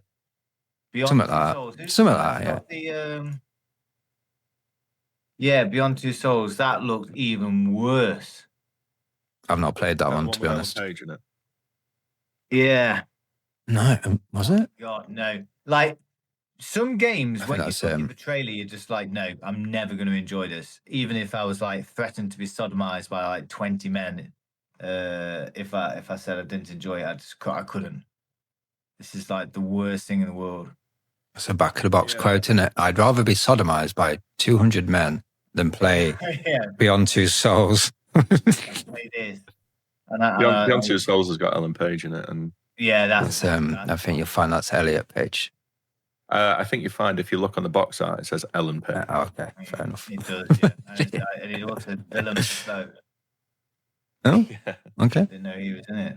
But yeah, so massively overrated, and it's kind of like a uniformly loved like Reddit game, and it's always been like, well, why do people like this? I Like think it the seems tide like has turned on it now, though, and I don't know if that's down to like the controversy that Cage has gone through recently, or whether it's an actual. Well, he's just supposed to be an absolute bell end, isn't he? Yeah, no, I don't think it's a sex pest. It's just a knob. Yeah, he's just a prick. Right. Okay.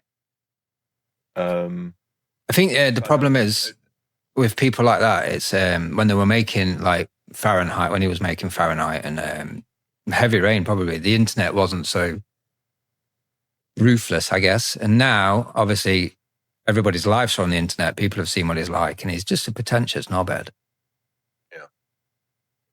Don't need people. You need people like Peter Molyneux.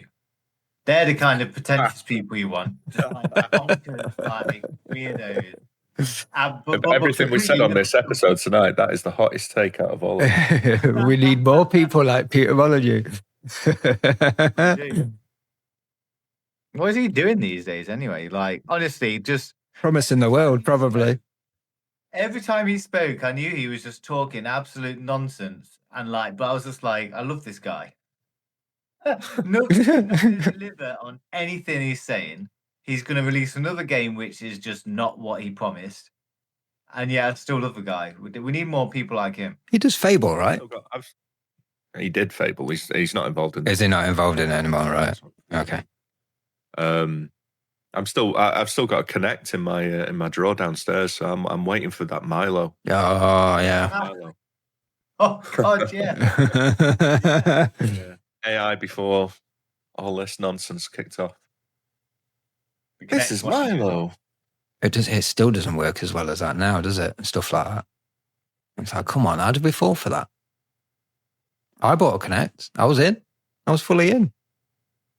Now people just use the Connect as a ghost camera, don't they? Have you seen that on YouTube? It can detect like ghosts and stuff. It's unbelievable. Really? Yeah. So if you set your Connect up on your PC, it's got, because it had motion tracking in it, mocap, to obviously track how you did the games. And people are putting it in their hallway and leaving it on, and then all of a sudden you'll see like the mocap come on out of nowhere. It's like, that's a ghost. I can see him walking down the hallway. I don't know how it's detected in this mocap stuff. Must be actual ghosts, but when I was doing 3D printing a couple of years ago, there was people taking the Connect 2 and they were using that as a LiDAR scanner to actually scan. Oh, really? Yeah, apparently. Nice. Use that. Well, they use them in hospitals as well, don't they? Yeah, someone said that. Yeah, they're using them for proper medical like reasons and stuff, which is amazing, to be honest. But they're definitely not playing with Milo, that's for sure. No. That is for sure. Okay. Horizon Zero Dawn. Horizon Zero Dawn. Beautiful games to look at. Massively overrated. Like, the story, couldn't give a fuck. Like, the characters, so bland. I don't care about any of them. The combat in it is clunky, I would say. I think if you're fighting anything more than one enemy at a time, you're fucked. Because the amount of times that I've been charged by a robot dinosaur that I didn't even know was behind me while I'm trying to aim a bow and arrow while crouched in front of me. Yeah. Again, it's what I was saying before. with the Red Dead thing. The character seems overly animated. There's too many frames of animation for the moves, and you have to wait for those frames to finish before you can actually start putting the next input in. And it just there's a disconnect when it comes to the combat specifically that just feels awful to me. And I might be playing the game wrong. I might not be very good at the game. I'm welcome to to hear that criticism. But for me, nothing about the combat clicked. And I think that the platforming aspects of the game, like, yeah, that doesn't work for me either. There's just something off about the the I don't know how to explain it, but like you'll go for a jump and you're like, I've nailed that, and then your character won't even hit. She takes that extra step or something. There's just something off about it, and it also does that shit with every fucking ledge that you can climb on's got the yellow. Yeah, and I hate that in video games. Mm-hmm. Like, just there's got to be a better way. Learn how to telegraph. Nothing is yellow that's natural, really, in the world. Learn how to telegraph your fucking levels. Half-Life managed it, 20-odd years ago? Funnel you down just by using lights and stuff, and you didn't even notice. Why the fuck can't you learn how to guide people around the levels you designed? That really winds me up. Really, really winds me up. Say this to me again. Like, what do you mean by this yellow bit in Horizon? Because I've never played it, but I agree. I looked at the box to Horizon Zero Dawn, just like I've just seen screenshots of it, and that just reeks of Overrated. I would never play that in a million years. But what do you mean about this yellow thing? It's not specific to Horizon.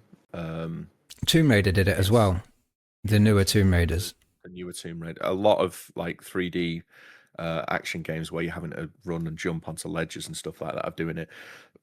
You'll see pathway of yellow paint on ledges where your character can grab and climb up, kind of thing. And it's like, just why? Ah, right. And it's meant to be set in like a natural world. Yeah.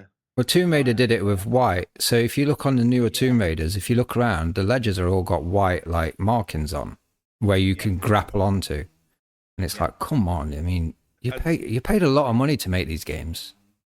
Try. There's got to be better art direction for the ledges and stuff. Then I'll take the point on board that I've been playing Ghost of Yotai recently, and that's in those games as well, and in Tsushima, but it's not yellow paint. If you look closely on that, they've actually textured it. So where the ledges where you can jump up to in those games, how you can see that is it's people have in the game world, at least the previous people who've climbed up there have scraped their fingernails. Right. Yeah. Blood. Yeah. So it's a little bit more. They've taken a little bit more thought and care as to giving a reason as to why that stands out and it catches your eye. Because the previous climbers have done it. They've scratched their fingernails and they've left blood. Yeah, it makes sense. Prefer that, even though it's still signposting where you need. Yeah. So yeah, but yeah, the Horizon games look gorgeous. They really do, but everything about them is just so middle of the road. The characters and the story, couldn't care less about Aloy at all. Don't care. She's just boring and borderline unlikable, and all of her side characters that the people that she meets along a quest, none of them are interesting. The most interesting is Lance Reddick. I can't remember his character's name, but he was kind of like, is he a villain? Is he a good guy? I mean, he helps us out, but he's obviously got an agenda. But you're only invested in him because Lance Reddick's actually, well, he was until he passed, but fucking Lance Reddick's good in everything that he's in. Yeah. So, Horizon, overrated, big time. Eye candy for sure, but there's just no substance on those games. I played the first one on PS4. Say I got PS4 for Street Fighter, and I got Horizon, and I think one of the Uncharted games, Uncharted 2 maybe. I started Horizon because I saw it looks gorgeous. I like the idea of hunting robot dinosaurs and stuff. I just kind of dropped off it. I wouldn't really say I didn't enjoy it. Just dropped off it. Just wasn't. Yeah, even like the weapon aspects of it. They give you like so many different variations on the weapons that you can get. And there's so many upgrades that you can get, and it does that. The worst thing that you can do with that is like none of the upgrades actually feel substantial over another one. Yeah. That there's no actual reason. It's all incremental shit, and I hate that. It's like if you give me an upgrade, give me a meaningful upgrade. Yeah, definitely. Yeah. With you on that. Don't give me 100 different variations of one upgrade that none of them do anything, because it's the whole Call of Duty thing. It's like there's 100 weapons in here, but you're only really going to use one, and for every one of those 100 weapons, there's 250 attachments for each. Yeah. But none of them do anything. It's upgrades for the sake of upgrades. Yeah, just take them out of the game. They're pointless. If I'm not going to use them, take them out of the fucking game. Don't waste my time. Yeah, and Horizon does that. Is there anything else about it? No. It's pretty lame. That art style that permeates through those kind of games just looks uninspiring, and it just puts me off him. I mean, it looks gorgeous. Obviously, like, I got the PS5 Pro the other month, and it looks gorgeous on that. Nice. It looked gorgeous on the standard PS5, but on the PS5 Pro, everything looks a little bit sharper and a little bit crisper. The colors pop. Yeah, it's a very colorful game. I can't knock it from the looks point of view, but it's just everything else around it is just so kind of like, it feels like game by committee, as opposed to, someone actually taking care to craft that kind of, yeah, it's just a very artificial feeling. It feels like a product as opposed to something that you actually want to engage in, if that makes sense. Yeah, it's never screamed out to me ever, and I've seen it being recommended to me so many times. And the music is overly kind of like, it's got this kind of like female choral vocal that is always kind of like, and it's just over the top and overdone, and it's like, oh my god, fuck off. It struck me as one of them games, like we spoke about this last time in the Far Cry, where you can crouch in grass, some swooshy grass, and you hide in, and you've got a bow and arrow. You just creep around taking people out in circles. That's the kind of vibe I got from it. Obviously, I didn't really play a lot of it, so I didn't really fight any of the dinosaurs or anything like that, but I don't know, just not my kind of thing, to be honest. Yeah. And some of the weapons are overly elaborate to use as well. Like you can lay trip mines down, but you have to. So you'll lay it down with like a crossbow type thing, and you'll shoot down one post, and then you've got like a metal fucking triceratops running towards you. Yeah. And you have to shoot down the other post to activate the trip mine. Okay. The trip wire. And then once if you do manage to shoot both of the posts down, and then the trip wire actually connects before the triceratops has actually hit you, it's no guarantee that it's actually going to run through the trip wire. Right. Okay. So you're like, oh, fucking hell. Yeah, it's just, I don't know. I don't like anything about that game apart from how it looks. No, yeah. I can't disagree, to be honest. Not played enough, so. Well, speaking of about slaying giant robotic dinosaurs, I want to bring up a game that went absolutely mad during the pandemic. I don't think you, well, Hilly might have played it. I don't think Mike's going to be into this, but I want to talk about Animal Crossing. Cute little game.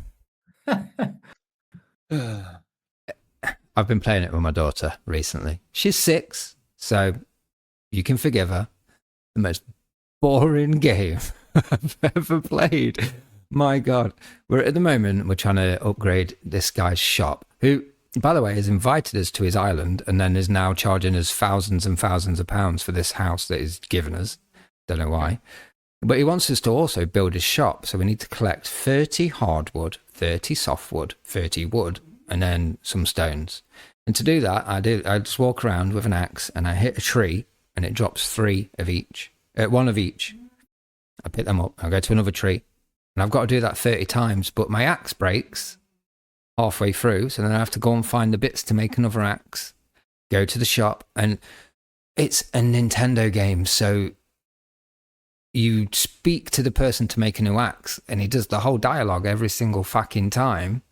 So you're there for 5 minutes just making the axe, and then you go back out and you hit a few trees, and then you have to do it again. And then this time, someone walks up to you for a chat, and it's like you're talking to them for 5 minutes, and they want a fish, so you have to go and do some fishing, and that.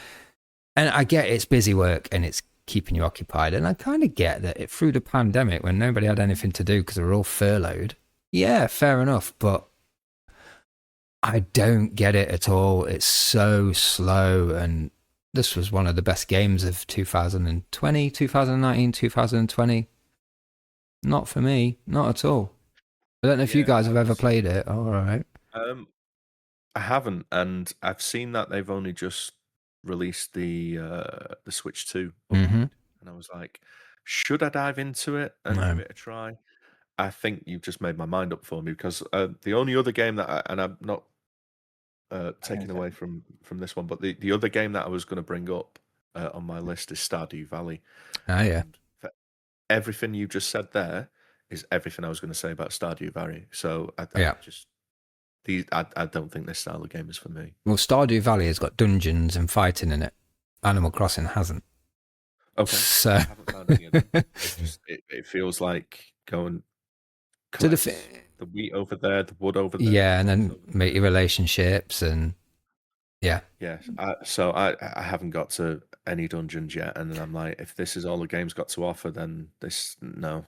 So I've fallen off it already. This is not for me. Yeah. Well, Stardew Valley does have dungeons. I've never played it, so I don't know if they're any good or if it's just more of the same in the dungeon. But this whole farm simulator, Harvest Moon, Animal Crossing and stuff like that, it's just not for me at all. I don't really give a shit about the farm or the house or how. It's more for people who have got that tism about things. Yeah. I don't care how the duck next door's doing or none of that shit. If we can't fight, I'm not interested. That's this. I just don't get it, guys. Why are you playing this game when you could have played Mario Odyssey instead? You fucking idiots. Come on. Well, interestingly, about 2 or 3 hours before the podcast, I actually thought of Animal Crossing. Yeah. And then I thought, I shouldn't really criticize it because it is like wholesome. It's nice. It's but it's funny, that actually did pop into my head. And I wasn't thinking about the new one. I was just thinking about the GameCube version all those years ago, and how I plundered some hours into that with my sister. Yeah. But yeah, it is overrated because there's not much to it. It's just like nice. It's trouble is it's Nintendo as well, so the dialogue is written like you're living on an island with a bunch of retards, and they're all just really simple. Going, oh, I found a stick. Do you want a stick? And it's like, come on, I don't need this. I can go and play. It's all like cutesy stuff. It's just I like the first one so much, but my favorite part of the first game on the GameCube was the fact that my neighbor was called Nosegay.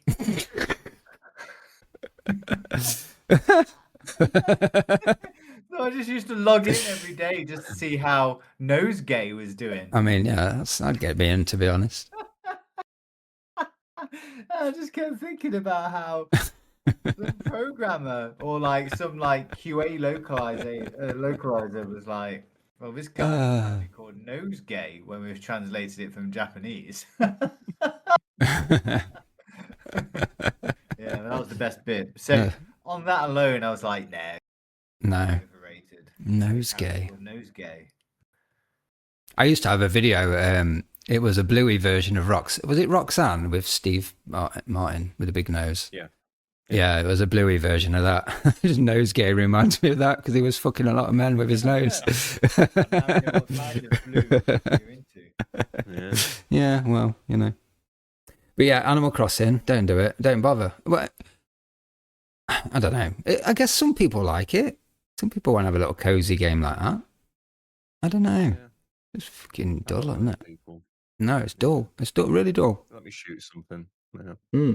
Let me shoot something. I hack something to pieces with it. Yeah, I'll punch him in the face or something. Yeah. Yeah. So I had 2 shooters that I'm just going to bring them both together. Actually, let's see how you both feel about them. Doom.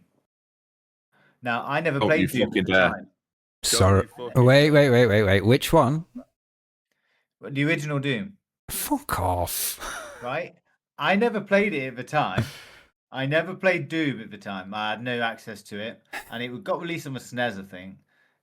But I don't recall ever playing It's it. released on PC first, Tilly. No, I mean like that was the console I had, which like I could have access to. Okay. Well, that was your first problem, Are you basing probably. the fact that it was overrated on the SNES version? Because I'll allow that. No. I want you to hear me loud and clear. Like I had no PC. I did have a SNES temporarily, and I believe when I had the SNES, Doom was released, but I never played it. So I didn't play Doom until about 4 years ago, and I remember thinking, this is fucking awful. Like it must have been good at the time, apparently, but I don't see anything about Doom at all. I just do not get why that game caught anyone's attention, and I'd love for you two to edify me on why Doom was good at any point in history, because I've tried quite a lot in the last few years to like, oh, I'll play Doom again, and I don't see anything about it. Like I appreciate its historical significance, but it just does nothing for me. Why is it good? Why is Doom good? Hilly, do you know the band Snapcase? Yes, I do know the band Snapcase. Doom is a video version of Snapcase. It is just full to the wall, fast paced nonsense. Just go in, shoot the shit out of everything, and get out as fast as you fucking can. No messing around, no talking about it. Just get the fuck in there, kick some fucking arse, get out. That's what Doom's about. That's the one. Absolutely. Come I've on. always heard that Duke Nukem 3D is far superior to Doom. And the latest I Call think of he's Duty just trolling us now. I think he's just on the fucking wind up, isn't he? Come on. Yeah. 100%. Jesus Christ. Genuinely, yeah, I know. Like Duke Nukem 3D is garbage. Come get some. Yeah, I don't get the original Doom, and Oh, mate. I think you're 30 years too late to actually get it, mate. If you only get it about 4 years ago, then it's probably hard to put it into the context of. It's dated, definitely. Yeah, 100%. But I still find it enjoyable just for a quick blast. Because it's Did you just play like it back in the day, Mike? Did you play it when it was released? yeah. Well, there was a shareware disc that went round our school, and we were able to load it onto our fucking what were they at the time? It would have been Oh, P90s or something like that. Oh God, what were they? I don't know, but we were able to run in Carter on them. Nice. We would have, every for 2 hours every week we'd have an IT lesson, and we'd go in there, and someone had brought the shareware version of the disc in, and they'd loaded it up onto yeah. So we'd all load up in Carter, but in the background we'd have a tiny little window with Doom on it, and that's what we'd be doing for 2 fucking hours, and it was brilliant. Yeah, fucking loved it. Doom's one of my favorite games, like full stop. I know, like back in the day, I wasn't a PC guy, but that was my first introduction to Doom. Didn't bother playing the SNES one because it looked shit back then. I knew it was shit. Like the 32X version, that was shit. It ran like shit, and you couldn't play it with a D-pad. It just it made the game harder. Yeah. Because you weren't able to strafe on those games, so you weren't playing it with a proper control scheme. But when you were able to play it on emulation on decent, something decent with a mouse and keyboard, and it felt right. And then Doom 3, I remember having Doom 3 on the Xbox. Completely different vibe to it. Yeah, I still dug it for what it was. And then by the time like the remake came around in 2016, I will stand on the hill and say that Doom 2016 is a perfect video game. I don't think that game puts a foot wrong. Really? I don't care what anyone's. I don't think it puts a foot wrong. But that's just my opinion. As a Doom fan, I love that game. Did you play Doom VR? No, I played it once at Arcade Club when they had the VR headsets in there. Amazing. It was. I couldn't get my head around it, but it was because what was it on? It was on they had it on the PSVR, the first PSVR in Arcade Club, and like that headset wasn't very good. And I don't know if it's because like it was at arcade club and kids probably had greasy fingerprints on the lenses and stuff like that, but it was just no, that wasn't for me. Yeah. Yeah, I was a so little bit disappointed. Actually, I was a little bit disappointed in the Dark Ages when that came out last year. Because Yeah, I saw that you didn't play that much. I So completed it, but yeah. I never went back to it. Mm. Yeah. I remember you ranting on about the Doom re-release, but then you didn't really say much about the other ones. So yeah. No, I loved Eternal, but thinking back on it, was Eternal a little bit overrated? Maybe. Mm. So I played the original at school. On someone had figured out because we had like 286s or 386s when we got into year 10 at school, and we transferred into a technology college because we had 4 computers. And someone we had a proper IT guy, so he'd locked the system down. You couldn't run any exe files or DOS prompts out, but someone had worked out how to put it into a Word document, and then you could load Doom up.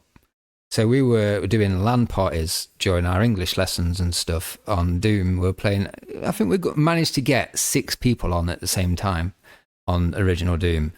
And that's like the first experience of a LAN party, of a death match, of any online gaming for me. And it was phenomenal. We loved it. We had tournaments going and everything. Brilliant. Rather than reading Of Mice and Men, we were playing D1M1 or whatever it's called. It's fucking brilliant. Yeah. You're wrong, Hilly. So I used to just look at it and just be like, this game looks... I don't get it. It's a bit... I get it now, because if you play it now, there's no look up and look down. It's you strafe left and right, walk forward, backwards, and then turn left and right, but there's no like verticality to it. So I get that it could be quite uncomfortable to play now, to be honest, but that just no. wasn't possible back then, was it? No, not at all. Yeah. Not at all.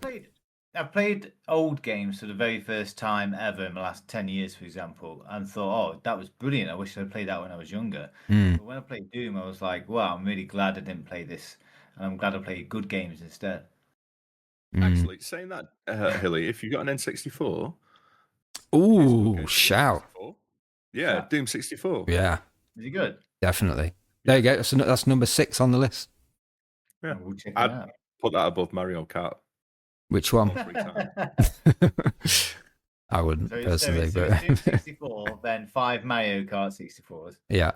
Yeah, I just don't get Doom. I've never understood it, but I do think it's because it was such a particular game. So obviously it's the first FPS of that kind. And Yep. First shareware game. Around the time, I don't think you could really appreciate just what it was. And I do think you needed to be there for Doom. Yeah, I think it's just the visual aspects of it. It played super nice.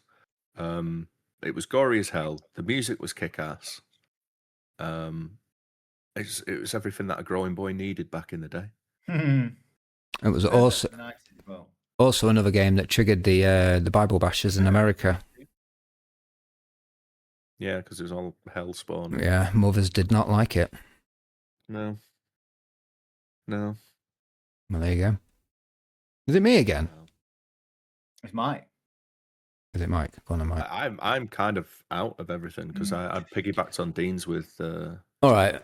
Well, I have got one more on the list which we spoke about earlier, and I said I'd mention. So my final game that I came up with is The Witcher 3. Now, I have started this game probably about 50 times because I really want to enjoy it. Hilly told me it was the best game ever made. I spoke to Mike about it, said it was absolutely brilliant. The internet suggests... We did a podcast. The internet suggests that The Blood Baron is the best DLC ever made, blah, blah, blah. They've done a Netflix show on it with... Is it Henry Cavill? Superman? But let's say... Henry Cavill. Let's not bring that one up. And I just find Geralt immensely boring and unemotional, almost like Nah, I don't know how you feel about this guy, Tom Hardy. He feels like Tom Hardy, but in computer game form. He just goes all the time. That's it, and then shags What are him. you looking for? Stoic. Probably, or Geralt stoic. just boring, maybe. I don't know. Okay. But I just couldn't get into it. I've tried it so many times and just get to the swamp every time and just get bored. I have to choose what sword to hit people with and stuff. Not for me at all. At all. No, he loved it though. Yeah, I mean that's probably one of the worst takes I've ever heard. Now you got to bear in mind that Who doesn't like Doom? That's fucking pot calling kettle black, that mate. you've got to bear in mind that I skipped every single dialogue piece and every cutscene and just tried to run through I it. do remember saying to you, you did say to me that you were skipping the dialogue. Yeah. I was like, well, you're not going to enjoy the game then. I'm here to play a game, not listen to a story. Those things where not many people seem to have a middling opinion of it. Just people just seem to either not get it or get it. I was one of the ones who got it. I felt it was written for me. That's the kind of world I want to live in, and that's the kind of game I want to play. But there's loads of people who have similar taste to me who just didn't get that game either. And so I understand that for some reason The Witcher 3 isn't for everyone. I personally never wanted it to end, and it took me years to actually finish the damn thing because I just kept putting it off.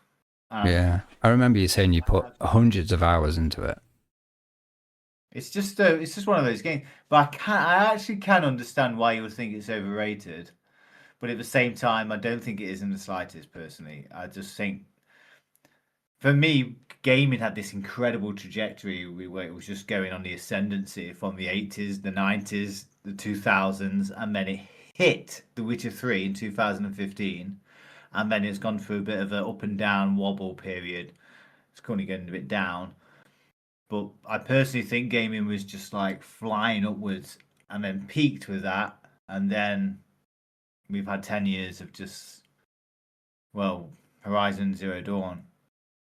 Wow. Yeah, I think The Witcher is kind of it's kind of your kryptonite, Dean. It's not the kind of game that you would find into. No. Like you say, you don't tend to get invested in kind of like story-driven games and skipping the cutscenes and stuff like that. So you've probably done yourself a bit of a disservice by trying it, skipping the cutscene. Yeah. Because it's kind of at the opposite end of your spectrum of what you enjoy. But I think the world is really well realized. It's for that kind of game anyway. It's leagues ahead of something like Skyrim for me. I bounce off Bethesda games so hard. Like Skyrim is the same for me as what The Witcher is for you. Really? Because I really enjoyed Skyrim. I thought Skyrim was brilliant. I don't know if this is true or not, but I can see how people who enjoy Skyrim would not enjoy The Witcher and vice versa. Yeah. Okay. That might be a completely incorrect take, but I enjoy both. They're my top two favorite games ever. Yeah. Okay. But that's because I literally just want to live in a world where I just wander around in like fields with an axe. Shit in a hole. Yeah, I would happily do that. And I'm not even like I'm not even exaggerating. That's kind of like what I try and emulate. That's why I moved up to where I live now. That's why you moved into the middle of nowhere and bought a crossbow. Literally, yeah. And then I was finding it really funny that I'd literally go on like a 3.5 hour hike, get home, and then I'd put like Skyrim VR in, and then just go on another hike. But this time I was legally allowed to shoot people with a crossbow. While crouching.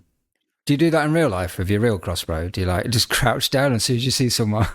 Exactly, and can't see me. But no. I'm level 90. But no, The Witcher for me, yeah, you're both right. It's not my kind of game at all, but massively overrated for me. No, thank you.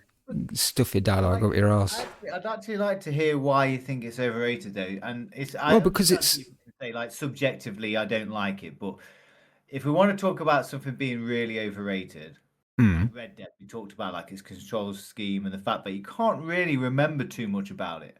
Yeah. So, like, what is it that you think about The Witcher 3 is overrated? Because So from obviously I've had your opinion and the general opinion of the internet or podcasts and stuff like that it is one of the best games ever made. So if it is one of the best games ever made, that should translate to all gamers in a way, and it just didn't. The main character, Geralt Riviera, just left me wanting some personality out of him. He just didn't give me anything that I could see of myself in him. He just grunted a lot. It was kind of sexy, and he was just mean to everyone. And that's not how I want. I'm kind of a jolly player. I'll play the nice guy in games. I never really play the evil guy. And he didn't really give me that. He just seemed to not give a shit. And for that reason, I didn't really give a shit. Does that make any sense? He's just a moody guy. A lot of it's based on your choices, and the whole thing with The Witcher is that even though there's an objective good and evil in the world, there's like moral ambiguity in the way you play a character. You can choose to actually do bad things if you want, and there's actual real proper consequences down the line to it, or you can just choose the good path. Well, so it's interesting because there's a clear good and evil in the world, but you can actually still be either in The Witcher. That's why I like it. Maybe I just misunderstood the game completely. I don't know, but it just didn't get me at all. And honestly, I've tried it so many times because the high fantasy thing is like, I like sci-fi and I like high fantasy. It's totally me. Just could not get into it. I just got lost in a swamp and got bored. That's quite early on in the game as well. Oh, and it did that thing. No, it did that thing, that hunt thing, where I'm remembering now, where I need to find the evidence, so I'm going to use my Batman vision and look for like paw prints in the thingy. The Last of Us did this, and so does Tomb Raider that I'm playing at the minute. This weird like Jedi sense that everybody seems to have.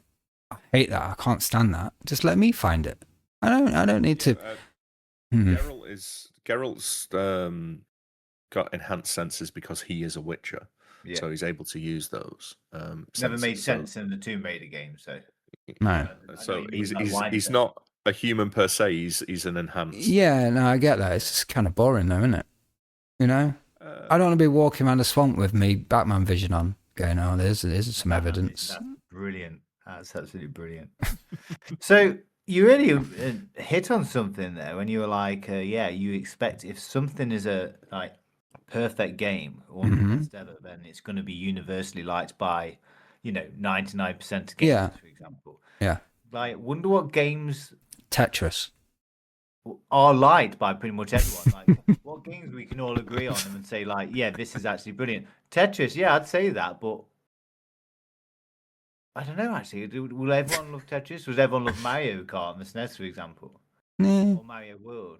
Yeah, that might be a podcast for a different time. That's the next episode. That's there you go. The overrated game. No, which one are we doing now? Overrated. So we're doing the underrated games. Yeah, we could do that up down the road somewhere. Yeah. Like the universally perfect games. We can just all agree with that. Yeah, they are good. Edge 10 out of 10. And you are right, then. In a way, The Witcher 3 probably is overrated in some regard because some people genuinely don't like it. Like, some hardcore gamers genuinely don't like it. Yeah, I mean, I'd consider myself a hardcore gamer. That's my hobby. I don't go out and play hockey at night. I come home and play games. It might not be the same games as you guys or whatnot, but I'm still a hardcore gamer. I mean, I'm in one like a real niche fighting game things. That's pretty hardcore. Yes. But yeah, but then I guess not every game can please everyone, can it? That's why we love them. Yeah, very true. I think it might help if you actually didn't skip the cutscenes and dialogue choices. You are going to get a lot of this with me in story games. I'm just going to throw that out there. And like, Geralt coming across as a bit of a bastard. Well, stop picking the bad choices. Stop picking the bastard choices. Yeah, but I'm a bit of a bastard though, so you can find that Geralt can be a very charming, wonderful fella if you just choose the right things. Yeah. There's something about fucking a unicorn. Everyone, like, I think everyone does that game a disservice by saying, "Oh, the Bloody Baron's amazing," blah blah blah. Yeah, it's a well written quest line in an overall well written game.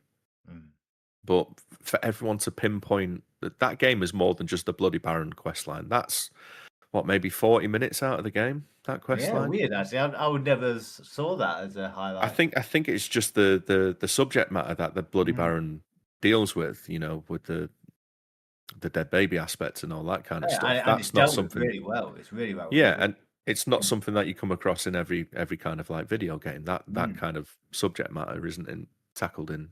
It's not tackled in a lot of movies out there either. So I think that's why people pinpoint that. And then if people are actually just talking about that one aspect of the game, then they're missing a hell of a lot that game does have to offer, aside from one quest line. Like Dandelion. Like Dandelion's brilliant. Like some of the way Yeah. he talks is it the person who wrote Dandelion or the people who wrote Dandelion are genuine poets. Because like he is a poet in the game, but some of the stuff he comes out with is so witty and funny. I'll say I've never written any. Never read any of the books, so I don't know like if any of like how accurate or faithful this is to the books.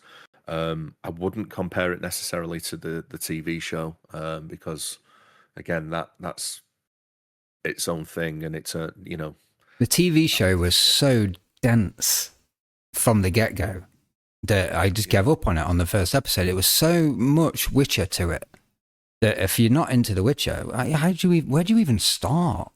Well, as every season progressed, there was less and less Witcher and more of Syrian fucking right, because they were pushing. Well, I watched the first episode. That's why Cavill left. My sister knew that I loved The Witcher because The Witcher 3 is actually my favorite game ever. And have you read any of the books, Hilly?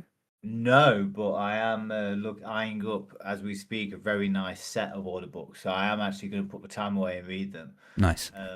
And my sister was like, just watch the first episode of it. And I just couldn't get it out of my head that like this is Slavic folklore. This is a very specific part of the world, and it just got Netflixed. And Cavill is perfect. Is Geralt, and sadly, it seems that he's perfect for this role, but he's having to deal with Netflix. Yeah, that's why he ended up leaving as well. So that came across in the very first episode, and I was like, this is actually quite interesting, but it didn't do enough to get me to watch the second episode. But I thought Cavill was brilliant, but the actual episode itself was just maddening me. It was just annoying me in the most annoying ways. Like this is. They did a really weird thing with the first. They did a really weird thing with the first season because there's time jumps in there, but they don't signpost them and they don't tip the hat. So like events will happen, 20 years prior to the previous scene, but you have there's no narrative indication until maybe 4 or 5 episodes in, and you're like, oh, they've been time jumping all this time. Why have they structured it that way? It just doesn't make any sense. Yeah, and yeah, which is a massive shame. He's phenomenal.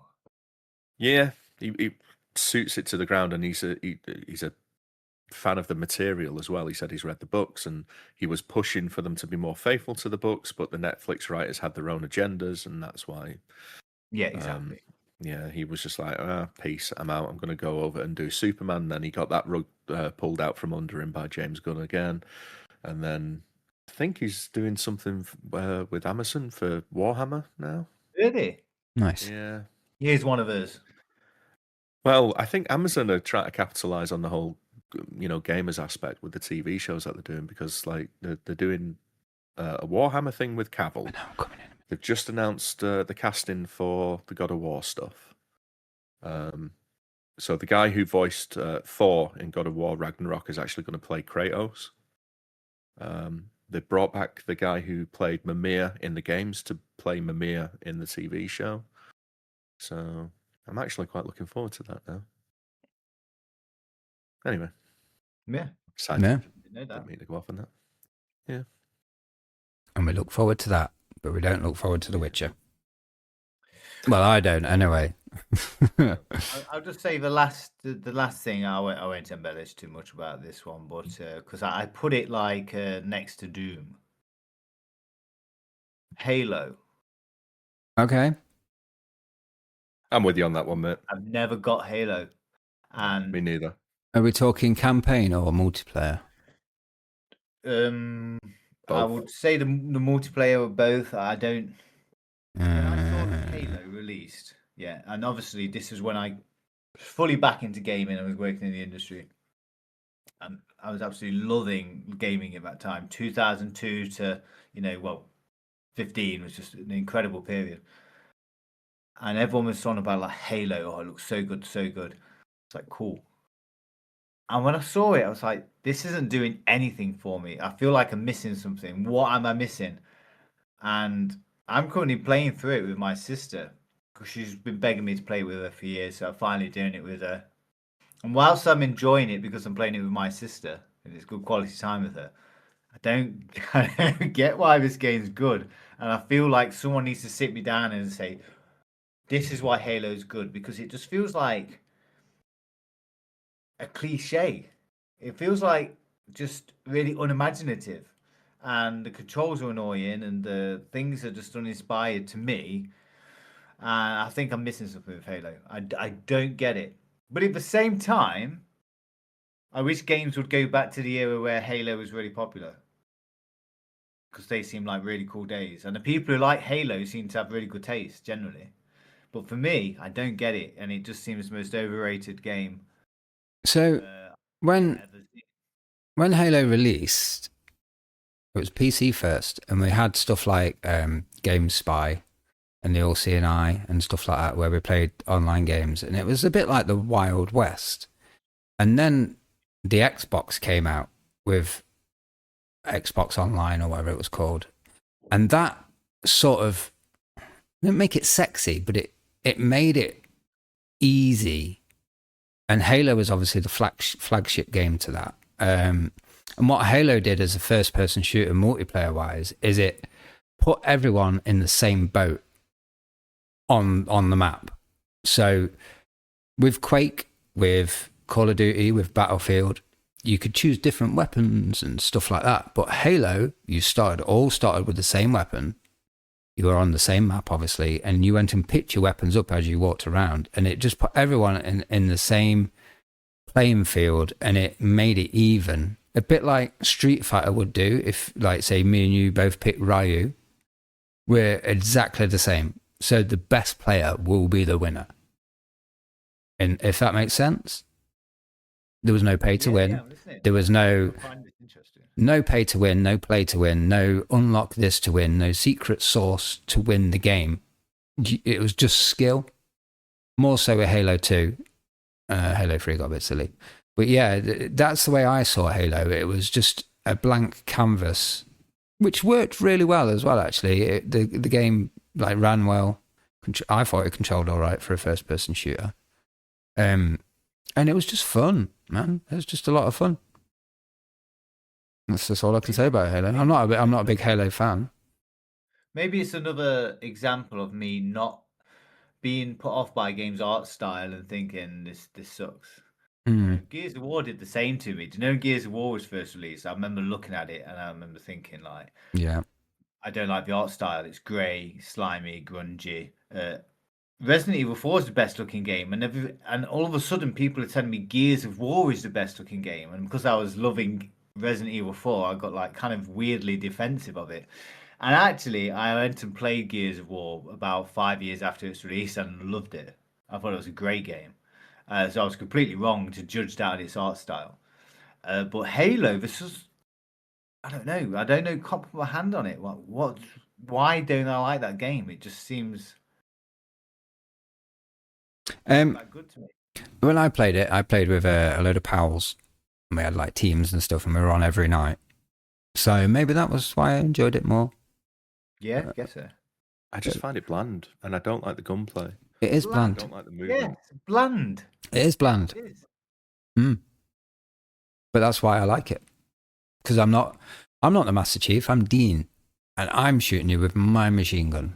I'm not shooting you with Marcus Phoenix's machine gun. I'm shooting you with mine. Because there's no character there. Master Chief is just a blank canvas that I am putting myself on. Does that make... Yeah? But I think, like... That does make sense, actually, Dean. The rest of it's bland. It's not just the character. I know, and Master Chief's supposed to be this stoic kind of, super soldier, bit of a blank slate that you can kind of like just slot yourself into. Yeah, that's a really good point. You can put yourself into his helmet and just go off and do your own thing. But yeah. I find the environments bland. I find the weapons bland. I find like the whole game just. I've never understood Halo. I've played that, I've tried, but I just don't.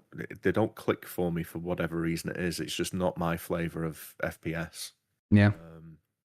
There's just Doesn't something. seem to have offered anything new or interesting. And it's funny because I'm really enjoying it, but it's more of a case I'm enjoying playing it with my sis, like I said earlier. And that's I think there's probably something to the whole. Are you playing it couch co-op or are you playing it online? Oh, we're playing it next to each other. Yeah, well, every time we go around, we'll sit and play Halo, and that is a lot of fun. It's that in itself can transform the experience of playing a game, is just having someone sat next to you. Yeah, definitely. And maybe that is the thing with Halo. When people were playing that, they were with their friends. Because mostly for especially Halo 1, you weren't playing online with that, and everyone wanted to go and play co-op, so they went to the friend's house. Mm-hmm. Maybe I think like if going back to what we were saying before about the N64, and I think Dean said like GoldenEye was overrated. Absolutely, GoldenEye is overrated. However, the multiplayer experience when you're playing 4-way couch co-op on that was incredibly fun back in the 90s. But the single-player campaign just leaves me cold. There's nothing fun about the single-player campaign, especially if you try to do it on secret agent level. Nothing fun about that at all. No, I agree with that 100%. Don't like GoldenEye. Although we used to play it in a caravan on my mate's drive a lot. Still used to sit in the caravan getting stoned as fuck playing GoldenEye and 1080 snowboarding. Those were the days back on the CRT TV. Yeah, go on. 12 frames a second. Yeah, man. Living the dream. Living the dream. Is that a podcast, gentlemen? I think that's a podcast. I think that might be the podcast. Yeah, we've certainly hit some points there, haven't we? Looking forward to the feedback next week. Yeah, it's going to be an interesting one. I mean, I got ripped for calling 2XKO that no one's ever heard of, so get ready for this one, boys. Yeah. You might get an apology next week. Yeah, maybe. Yeah, what was his name? Yeah. Big Steve. Big Steve, if you want to drop online and I'll batter the fuck out of you, we'll go for it. Let's go. I won't, so I'm not very good, but If people do want to get in touch, where do they get in touch? So I've made a form. I've just been posting on Facebook at the minute, but what I'll do, I'll put it in the description, the note box of this podcast. So if you scroll down, you'll see links to our Facebook and stuff like that, and a little form where you can give us feedback or ask questions. You can ask any question. We don't care. We'll answer it. Call us any name. We don't care. Call us any name. Call yourself any name. Not bothered. It's all fun, isn't it? Checkers. Yeah, it's all fun. Don't care. Definitely fact checkers, because we've got like 90% of this wrong. So we need someone to do it. But yeah, that's been great. 90% of everything we said is just factually inaccurate tonight. 100%. Yeah, definitely. Definitely. But yeah, my name's been Dean. I've been joined with Hilly and Mike, and that is the Sons of Glitchers podcast. Thank you very much for listening. That's all. Love you. Bye. Bye. Cheers. Nice.